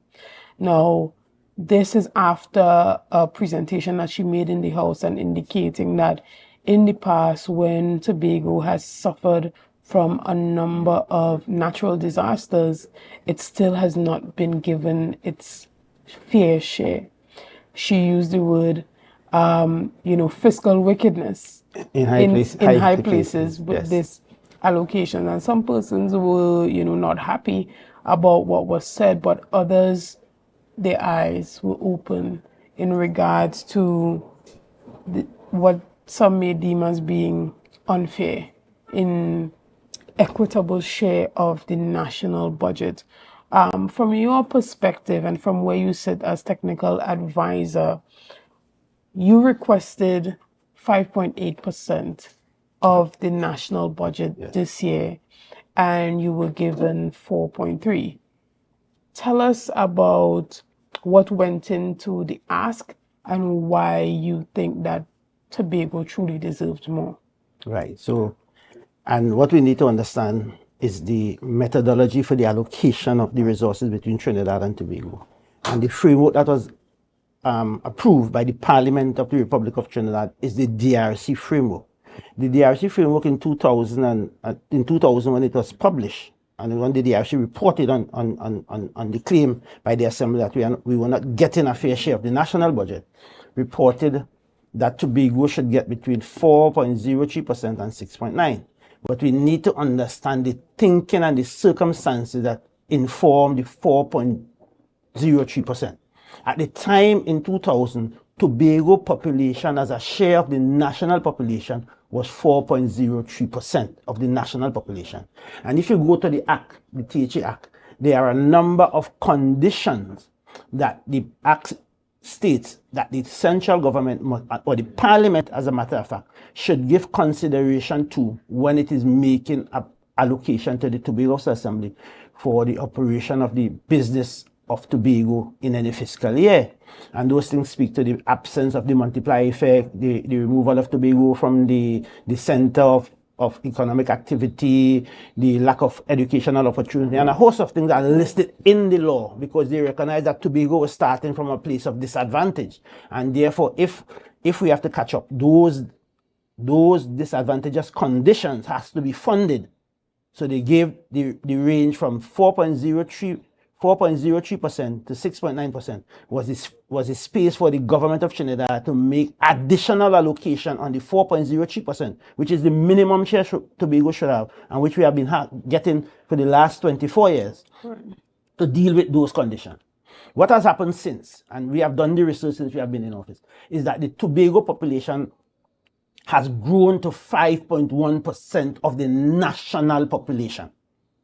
5.1%. So if we are working with the DRC approved methodology and framework for the allocation of the resources to the people of Tobago, as a minimum, Tobago should have been allocated 5.1%. This position has been clearly written and articulated to the Minister of Finance, the Prime Minister. As a matter of fact, the Chief Secretary wrote to the Prime Minister in January in keeping with Section 56 of the THA Act, which speaks to the DRC, rolling out our complaint, stating these facts, presenting two options to resolve this matter, or ask for him to trigger the DRC, because we need to go back to the DRC. The same information was conveyed in correspondence to the Minister of Finance. As a matter of fact, on the 30th of August, we had an in-person meeting with the Minister of Finance, and this was articulated. He asked, where did we get the population data from? From the CSO, and we gave him copy of the DRC ruling, we give him copy, and if you go to the Tobago budget for fiscal 2025, you will see that this position was clearly articulated and explained as to how the allocation was arrived at. So we are at 5.1%. That should have been our minimum share. That is our minimum entitlement for the people of Tobago, and we have put on 0.7 percentage points on that to take us to 5.8% to deal with those conditions that the Act spoke to in Section 47 of the Act. Right. That is how we arrived at the 5.8%. We are not asking for anything that is unreasonable, and our ask is based on facts and science and the population requirement of the people of Tobago. It's not that we just arrive at a figure. So what we would have done, we would have forecast what the national budget is likely to be. I know we knew that we were a bit high, but that is what the data projected. And we had asked for 5.8% of $65.8 billion. That would have taken us to 3.8 billion. But the fact here is not what the nominal figure is. It's what is the percentage share based on our population share of the national budget. So we have been denied, in keeping with the DRC ruling, we have been denied $400+ million. Our allocation out of this budget of $59.74 billion at 5.1% should have given us $3.05 billion. So if you do the maths, the government owes the people of Trinidad, of Tobago, the central government owes the people of Tobago $490-something million. Right, and coming out of that discussion with the Minister for Finance, Colin Imbert, what was the response from him after that request, and what do you think was the motivation behind still allocating 4.3 after having such an extensive discussion with all the facts being presented? First, I don't think the people in the ministry at the time appreciated how the DRC arrived at the ruling. As a matter of fact, they didn't understand the DRC ruling and what the 4.03 meant and what the 6.9 meant. They didn't know. They just didn't know. And that is a problem we have in the country. Those people in Trinidad, in the ministries in Trinidad, who are making decisions, important decisions that impacts the lives of the people of Tobago, are not interested. They don't know, and they're not interested in knowing how those things were arrived at. So it was a period of learning for them. Right. The minister also took the position that if he have to give us 5.8%, he have to take from Trinidad, to say that in other words, from another ministry or somewhere else. So we said to him, all we are asking for is our per capita share. Give every citizen their dollar. And that is what the per capita share said. You have to spend $59.74 billion. For 5.1% means that you give every Tobagonian a dollar out of that money, their dollar out of that money. That is all it means, you know. And you give every Trinidadian their dollar. Then we have equality in the distribution of the resources. That is not happening. 4.35% is not a fair and equal share of the budget to the people of Tobago. And we need to understand that. Let us not focus on the $2.5 billion. Let us look at the population share and divide the budget by that, and that is what Tobago should receive. Because the parliament is the one that approved the DRC framework for the allocation of the resources. And the same parliament and the same cabinet is now not observing, standing in, not in compliance with the same methodology that they have approved. So can we see this administration triggering that dispute? But of course, the chief secretary is armed. As a matter of fact, I will take the blame for restraining the chief secretary. The chief secretary wanted to go to court a long time. But I think that we needed to give the central government an opportunity for collaboration, learning, and progressive reasoning and so forth. That has not happened. And therefore, I think we have to resort to triggering the DRC. Because we have nothing to lose. The DRC is 24 years old. We have been fed at the lower end of the DRC ruling. Our population now is 5.1% of the national population. We can't lose. But how long would such a dispute take, and how would that benefit Tobagonians specifically in a year leading up to an election? Well, in the first instance, the DRC ruled within a year. But the fact that there are antecedents and there are data in the process and there's a methodology to use, it could happen within 3 months, I think. And therefore, we may get the uptick in the next budget, not this fiscal. But the thing that we need to understand here is that the central government has a responsibility to pass laws and regulations for the good and harmonious governance of the Republic of Trinidad and Tobago. And that means passing laws and regulation to ensure that there's progressive relationship and harmonious development between the people of Trinidad and the people of Tobago. When you treat the island the way you are treating the island, it brings and breeds a kind of thinking among Tobagonians that we are not considered worthy of what we should get in this republic. And what do you then think about the Tobagonians who are echoing the sentiment that what was allocated is more than enough? Oh, you know the Bible of Judas and Jesus Christ?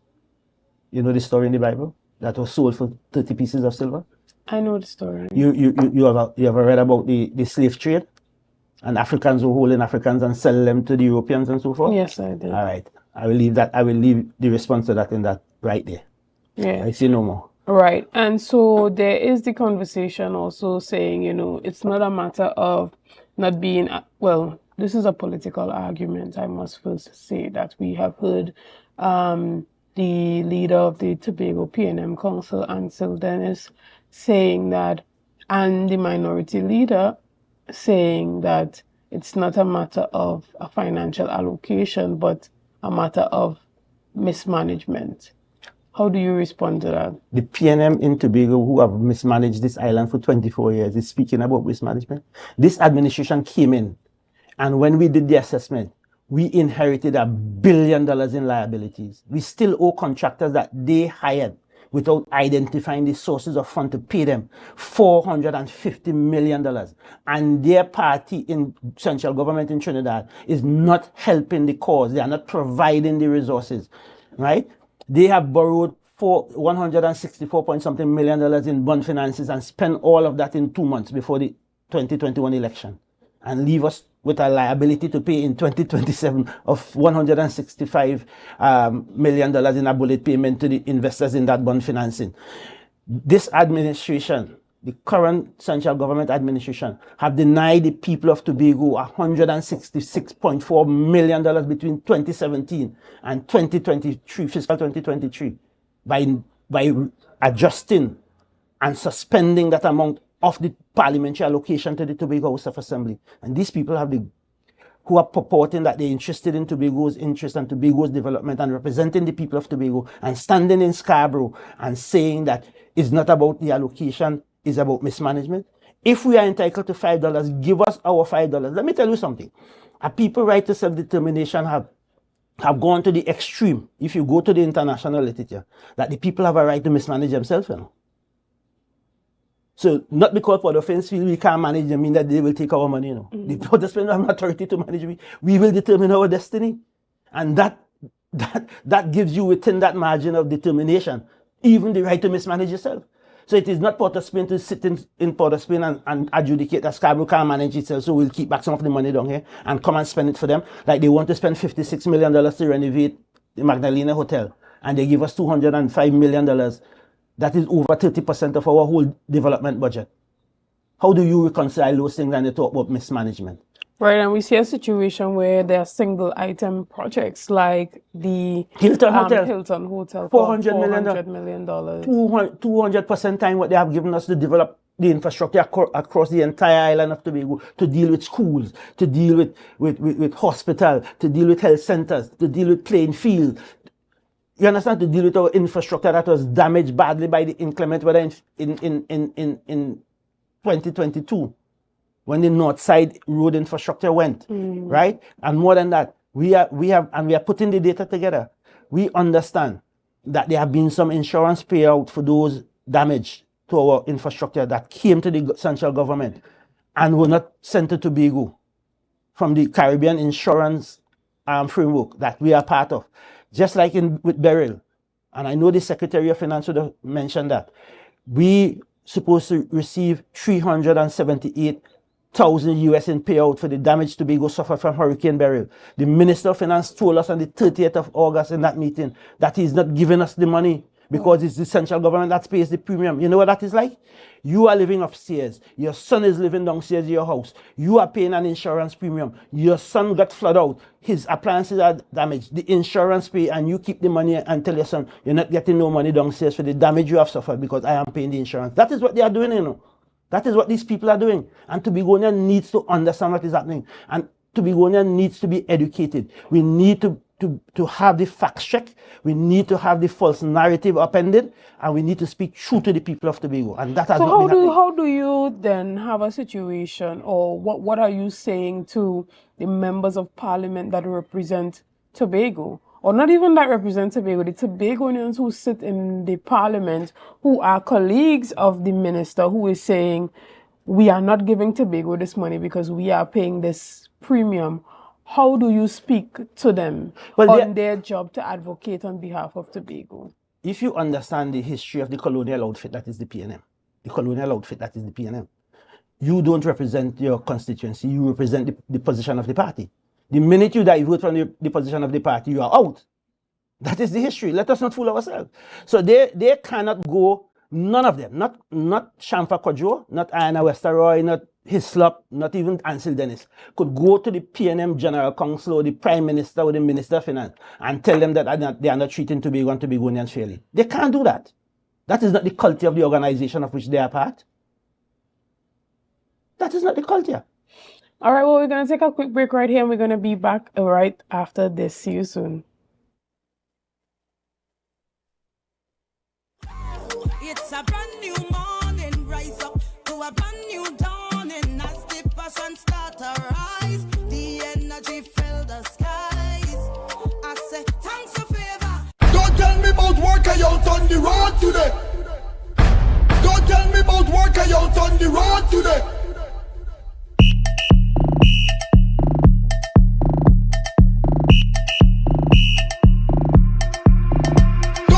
Don't tell me about work I out on the road today.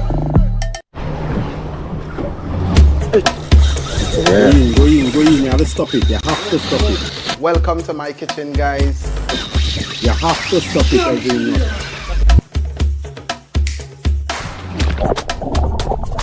That's it. That's the intro. Let's do it one more time, right?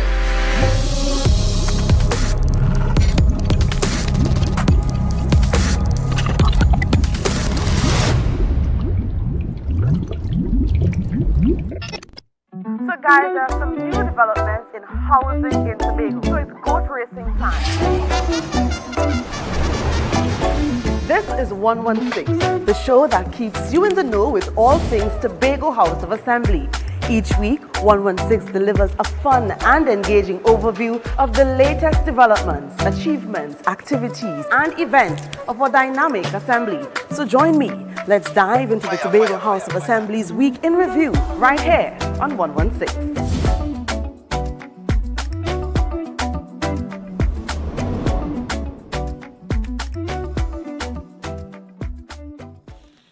Attention members, now is your chance to double or even triple your dividend payment with no increase in your existing loan payment. Don't miss out on this incredible opportunity to boost your dividends effectively. Whether you're planning a vacation or simply looking to maximize your savings, we've got you covered. Call us today at 639-8226 or 631-1336. Message us on Facebook for more information. Hurry, this offer won't last long. Bethel Credit Union, because we see you at BCU.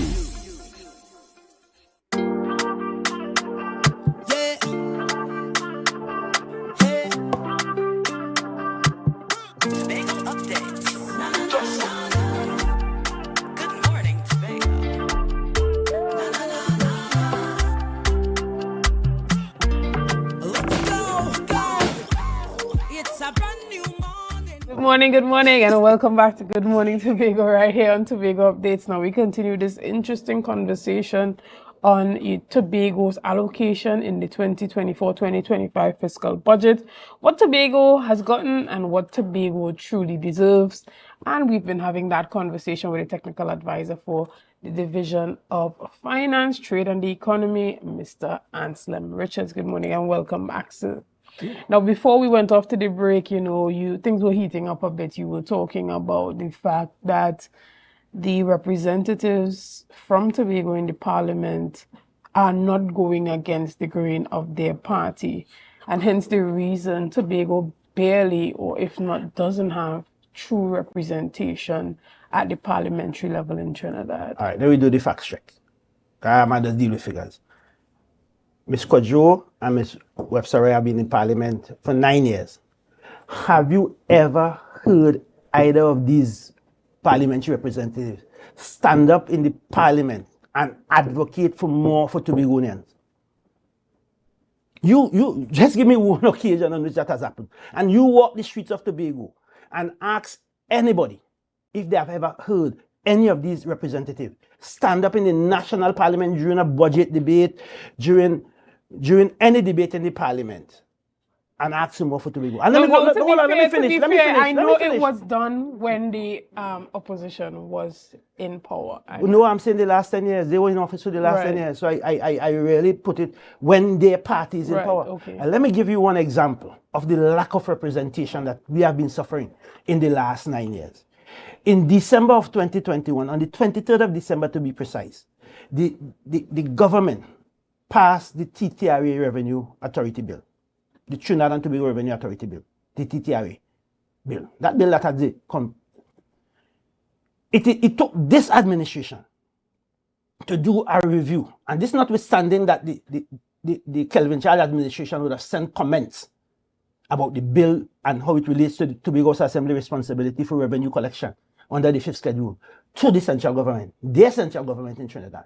They passed a bill that wiped and took away every authority the THA had for revenue collection in Tobago, to the point that they say the money collected in Tobago will be deposited in the consolidated fund and not in the THA fund account as the Constitution prescribed and as the THA House of Assembly Act operationalized.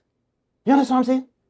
So it took we to go in and say, we cannot support this TTRA operationalization in Tobago with this floor legislation. Right? Yeah. The chief secretary, because it directly contradicts of course, the chief secretary wrote to the prime minister and said, brother man, we can't support this. We have to let we meet and fix this thing here. Because in Tobago, no oversight. Revenue collection. A government cannot function without revenue. No oversight for the THA. No line of communication for the THA and the Director General of the Revenue Authority. So we have no authority for revenue collection. And when you go to the THA, the first responsibility of the Tobago Assembly is revenue collection. And you bring a law after. When we raised this with the minister, you know what was the minister response on the 30th of August? The minister said the THA wasn't mentioned in the Custom Acts. But you see, he didn't know that we have done our research. I said, but the Custom Act is an old act. That is 1938. The THA was in existence. It is not in the Board of Inland Revenue. I said that is 1930-something too. Then they back up. And if you don't do your work and go down to Port of Spain, these people will play you for fool. They will put lipstick on a pig and give it to you. Understood. Now, you are extremely passionate about this. Of course, it is time. I am bordering 60 years. And I'm getting very impatient. Well, I mean, it's about that time for you to step forward and see what you have to say. I'm getting really impatient with this whole governance arrangement. And let me tell you something. People have to understand that the autonomy bill is to give Tobagonians the kind of constitutional protection. And I want to use that term deliberately. The autonomy bill is necessary to give us, as Tobagonians, the constitutional protection from the vagaries of political operatives in Port of Spain. So when the Constitution says that Tobago is entitled to X, there is nothing no Minister of Finance could do and say that he could change our parliamentary allocation because you will be in violation of the Constitution. So in regards to the revenue collection situation that you spoke about, has anything changed? Well, the minister have conceded, although he was playing hardball in on the first encounter, he have conceded that the act is flawed. And that we have drafted the amendment. As a matter of fact, he gave us the mandate to draft the amendments that we need. So section 26 of the act says that all the money collected by the Revenue Authority must be deposited in the exchequer account. But in the exchequer account, it said notwithstanding, in the THA Act, it said notwithstanding section 5 or 12 of the exchequer act, all the money is collected in Tobago. All revenues must be deposited in the Tobago fund account, the THA fund account. So it said notwithstanding, that's what the THA Act says. Have it here, notwithstanding. And you know what that means? They could say what they want. This happens in Tobago. They wanted to take that away through the Revenue Authority. We have to step in and stop that. You know what they did again? The minister have made the permanent secretary in the Ministry of Finance a fixture on the board. But they blocked the THA from appointing the administrator in the Division of Finance or the chief administrator to the board of the Revenue Authority. Discriminatory legislation. When we raised that with the minister, he said, "What I do?" He didn't even know what he had done. He did not even understand what he did. The thing was so obscene to the point that we said to the minister, when you are making laws, Mr. Minister, it's not for today. You have to look 10 years down the road. You may be the Minister of Finance today, but it may be Mulilal tomorrow. No, we told him that. We told him, and we have to be frontal and upfront with these people, you know, because that is the only time they will respect you. You can't go down there like the Shamfa and the Ayana Webster Roy and the Hislop and the Dennis and them and cow, you know. This is not about cowing. This is about defending your people. This is about defending the entitlement of the island of Tobago and Tobagonian. Right? Yeah, as you indicated, the political structure doesn't allow for that. Because when persons and that's why I'm are saying, given a certain level of, you know, economic mobilization, right? They're able but to... then it goes to your value. Let me tell you something. You feel like you'll be in Parliament. Watch Anselm Richards in the streets. I mean, you could say that now, but when you get there, that might be a different story. We have heard a number of persons advocating for Tobago before they get to the Parliament, and when they get to Parliament, they become mute. There was an I opportunity. don't know until I see you there that you will continue to advocate. There's a lady named Agnes Williams, I think is her name, and Nathaniel Moore. They were senators under the Pandey administration, and they stood up during a debate and defended Tobago. Pandey fired them. But you have to do that because you are representing the people. I will never stand in any forum and betray my people. I will pay the consequences of defending Tobagonian anywhere I go. I am prepared for that. This is not about Anselm Richards. This is about the entitlement of the people of Tobago, and somebody have to bear the burden of getting the Tobago story outside there, and don't allow these people to continue to disseminate misinformation and trade in falsehood. All right. Now, we have so much that we need to talk about, and we don't have enough time, especially seeing that, you know, the whole traffic situation that caught you from getting here. But we heard the minister talk about a new 5-star hotel for Tobago in Buku. Was that a surprise to the THA, or is this a conversation that was had prior to the budget being announced? Well, that is Sanders 2.0, right? But we welcome hotel development. We need those kind of development to push the economy forward. But what is missing from this piece, my friend, what is missing from this piece is that level of collaboration, that level of engagement, the co-creation of a development program for Tobago. We can't have a situation in Tobago where the central government have one lane of development and the THA has another lane. The synergies and the collaboration is missing, is necessary. You know that, and let Tobagonians understand this. Not a member, not a sitting member of this current executive council have been afforded the opportunity to visit the airport construction project and to understand what is happening there. Up to this day. And the project is 80% completed. Right. And I remember during one of those training sessions on executive council notes that it came up that there are a number of state boards that require a THA representative. Not necessarily a Tobago representative, but a THA representative. And from my understanding, the central government has not given the THA the list of state boards that require a THA rep. Can you comment on that? Well, we have asked for that, but I will say we have been doing the research, and I must say, Hannah Fairman, where the law requires a THA representative, the minister has been reaching out to the THA, seeking their nomination. I could say that with a level of certainty. Me don't come here for tell no lie. Right. They have been reaching out and say, you are the sender man for that. We have sent people. But where the gray area is the Tobago representative thing. But the Tobago representative, I think, must be agreed to between the THA and the central government, because that person needs to carry the Tobago concerns to the deliberation of that state entity. Right. And if there's a disconnect between that person and the administration of the Tobago Assembly that leads the charge in where we go with the development of the island, then there will be a gap in the information that goes to the state authority. Right. So and that's where the platform of collaboration and building out a joint development program, and you need sustained commitment, you need sustained financing to move this island development forward. Right? So do you think that creating a committee or a board whose agenda is to bridge the development gap between the islands is necessary, or do you think that could happen just by having a positive relationship with the central government? It could happen. There's no one configuration for that to happen. But I think what is the institutional response that we need, I think the time has come for us to have a Ministry of Intergovernmental Affairs or a Department of Intergovernmental Affairs.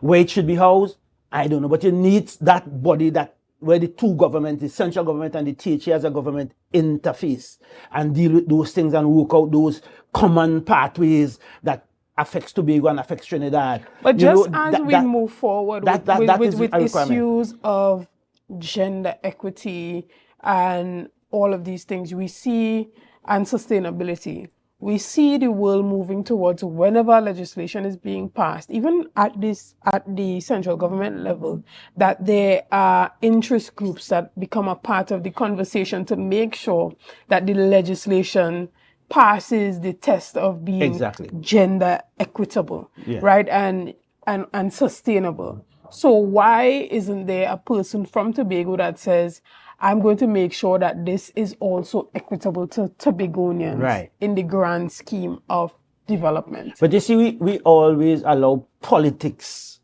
to inform government and governance. So we end up with a lot of government and little governance. Governance require the kind of collaboration and compromise and reaching out and ensuring that all the information and all the concerns are brought to bear in the discussion pot, as it were, and we arrive at the best outcomes for the people of Trinidad. This is about the people, you know. This is about not the Prime Minister or the Chief Secretary. This is about the lives of Tobagonians and the lives of Trinidadians. And we have to live in this land here as brothers and sisters, right? We are talking about diversification of this economy for over 30 years. And we have had naturally a diversified economy. You have a Trinidad economy that is gas and oil, and you have a Tobago economy that is tourism driven. Tourism is one of the reality. So just let me make the point. If we invest, if the central government put a pipeline of investment into the Tobago economy to develop the tourism sector, to develop agriculture and trades and all those things that will support the tourism sector, we will have a vibrant economy in Tobago that will earn significant foreign exchange, forex, that will compensate for the fall off in the forex that we are suffering now from the decline in our oil fortunes and the low level of oil prices in the global market. What have we done in a strategic way to diversify this economy? We're still talking about oil and gas, and we're underfunding the development of the island. We're building an airport to accommodate 3 million people per year. Let us say 1 million of that is Trinidad and Tobago and passing through. We have 2 million. We anticipate that over time we'll have 2 million people coming through the airport. That airport, the most ultra modern in the region, beautiful, what do you call it? Efficacy, or beautiful building emerging out of the ground on the compound. But at the end of the day, are they investing in the Tobago space to develop the tourism product, the auxiliary infrastructure that will support that global experience that we want to sell, that Tobago experience that we want to sell to the global community? And we develop, the investment is being made in the people. Tourism is about the sale of our people, the environment, their history, and their culture to the rest of the world. It's not about airlift and nice hotel, you know, and nice airport, you know. Those are necessary infrastructure to make the experience pleasurable. But at the end of the day, the core of tourism is the sale and marketing of our people, their environment, their culture, their history to the rest of the world. Right, but all is not lost, because there are situations where there are ministers who make the extra effort to have the relationship with Tobago. Of course, yes. We see it with Minister Foster Cummings, who makes Tobago. And I must put in a plug here for my minister, Penelope Beckles. Right, and we have very outreaching. I'm the Minister for Digital Transformation as well. Yeah, well, he was reaching out, but he disappeared. He ghosted me out the other day. Yeah, we had some, it was exciting and things as that to be going on. And I saying it, me and come here to cut no trace. He ghosted me out. We had some meeting. I gave him the document that we did, you and I did, with the diaspora thing, asking him for help to build the diaspora platform. The man disappeared. Me and see from him, he sent no much message to me and him again. So I can't take him serious. He's a Tobagonian, I can't take him serious. Hasselbackas, we can't take him serious. Understood, but we hope that he comes Meet him back over to, here. he Give comes him the back- concept note for the diaspora platform thing that we want to build out. The man excited. He say, I go help all you. Me no see her. Well- Calling to me grandmother, me no see her. Again, over a year. He take the document and gone. But I'm waiting for him. Well- Let me see that emerge in the Trinidad space. And I will carry me the Caribbean Court of Justice. Right. It's important for Tobago to build out that type of diaspora Oh, we have been engagement reaching out. platform. Yes, well, and get the I didn't want to trigger you like that, you know. the support from the central government. But You we know, went to them, That's we met with something them, I'm you very know, we passionate shut up about. I know that because we did the work. Right, but you know, sometimes the work is done in the back and it never comes to the fore. no, it, I have it to put happens. you see, I just call a speed a speed. It And I tell happens. you, we did the work. I met with him, presented the thing. I said, well, you are the thing. We need this built out, this registration platform. Like the idea, give him the concept note. We know from us, like we don't see so many. I send hundreds of messages for him. I WhatsApp him. I could show you the WhatsApp and him. Understood. Very good. But we have limited time this morning, and to round up the discussion, what is going to happen moving forward with the limited resources that has been allocated to Tobago? Right. So one, we have to cheat with this allocation and this complaint. This is a dispute. So the chief secretary, I am advised, will trigger the DRC in short order. He will get back to the prime minister, calling expressly for the triggering of the DRC. Two, we have to continue our articulation, but more importantly, we have to go back to the drawing board. That is the THA, and recalibrate the budget. We set our development program, and probably comes in line with the team that we would have went with this year. Strategic selectivity. We will have to now deploy a concept in our own minds, and as Tobagonians, we have to move to the power of consistency. The power of consistency, and I want to sell that this morning. The power of consistency, where we take small steps towards big successes. Right, but because that is the what fact will that save us the resources are now limited, it means that now we have no choice but to begin tapping into the diaspora. We have no choice but to start tapping into alternative means of funding. Well, the thing is, and I'm glad you said that. So and what Tobagonian needs to understand is that the central government determine ultimately what the THA can spend, because the THA can borrow.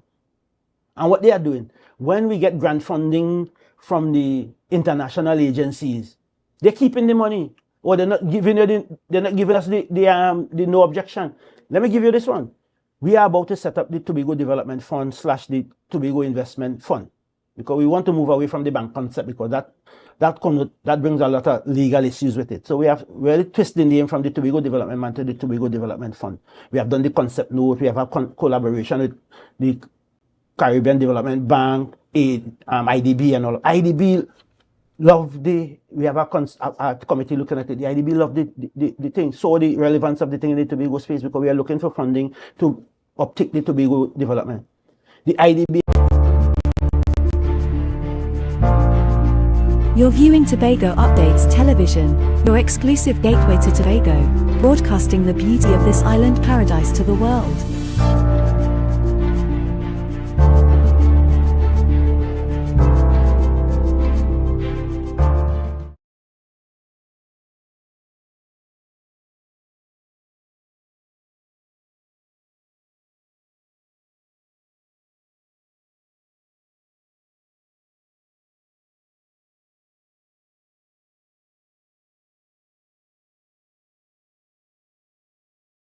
For the Tobago Development Fund program, they need a non-objection letter.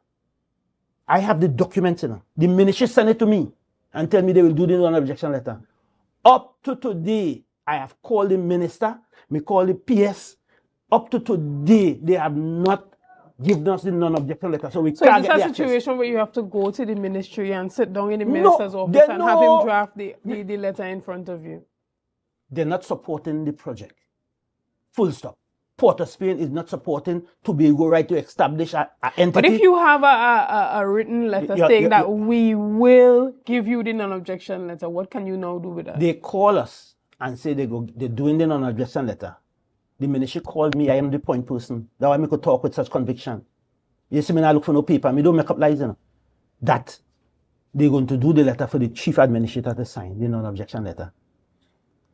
Up to this day, I call the minister. Me dream the thing I'm on that the government now You all laugh. The thing serious, you know. I jumped a morning, me wake up 3 o'clock in the morning. The government now support that project here. Me WhatsApp the minister, Penny. Come here and she good. Me say, Minister, where is the position? She said she called me. 5 o'clock in the morning, she called me. And slam so. Me say, she ain't seen nothing. Me say, Minister, but how you could say you ain't seen nothing? Your ministry sent the documentation to me. I say, people can't play, they don't know. That was the conference 5 o'clock in the morning. Trying to get Tobago business done. These people don't care and they're not interested. I am saying that without fear of contradiction. All right. Well, I am very passionate about this, you know. Right. Finally, would this administration be going back to the public to understand what the public wants in regards to what the priorities for the next fiscal should be? Well, the administration has to have a continuous conversation with the public because the public has to journey with this administration if we have to be successful. So it can't be that we have this shortage in resources and you pull away in a corner and do your thing and come back. You have to have the conversation while we do the recalibration and then we come to the public and say, well, look, we have looked at, because we would have had the conversation when we did the budget. So we looked at the thing, we will come back and say, these are the proposed priority areas that we want to, that the funding we have can really, fund in terms of our development agenda and so forth. But we need to have this conversation, continuous conversation and education of the people of Tobago and the people of Trinidad, because a lot of mischief is being made in this space. And I want to leave Tobagonian with this. We need the autonomy bill that will ensure that Tobago and Tobagonians get the level of constitutional protection from the political vagaries of Port of Spain. Because let me tell you something, we cannot leave our future and our entitlement in this republic to the milk of the breast milk of human kindness. This has to be protected in law. It has to be protected in law, because when you have a minister down there who feel he could cut your allocation when he want because of political disagreement and because there's a fallout between the chief secretary and the prime minister and they could apply to Tobago collective punishment. We have to ensure, all of us, the Shamfa Kodjo, the Ayana Webster Roy, the Hislop, the Ansel Dennis, and them have to understand that this is a bigger thing than politics and party. This is about the life and history and entitlement of our people. And we need to move to that place where we collectively stand up and say, no, this is not right. All right. We want to thank you so much, Mr. Richards, for coming in this morning, giving us that clarity in regards to the DRC ruling and how that came about in regards to Tobago's population size. We hope that, something positive comes out of it, whether it be for the next allocation that we see coming to the Tobago House of Assembly. And again, I hope that you get funding for a number of those projects that you have been working on, specifically the Tobago Diaspora Engagement Project. Yeah, I feel and guys, we want to thank you so much for being a part of this conversation. Thank you for your likes, your shares, and your comments, and all that you have been doing to make Tobago Updates the #1 broadcaster here on the island of Tobago. See you soon. Have a great day. The energy filled the sky.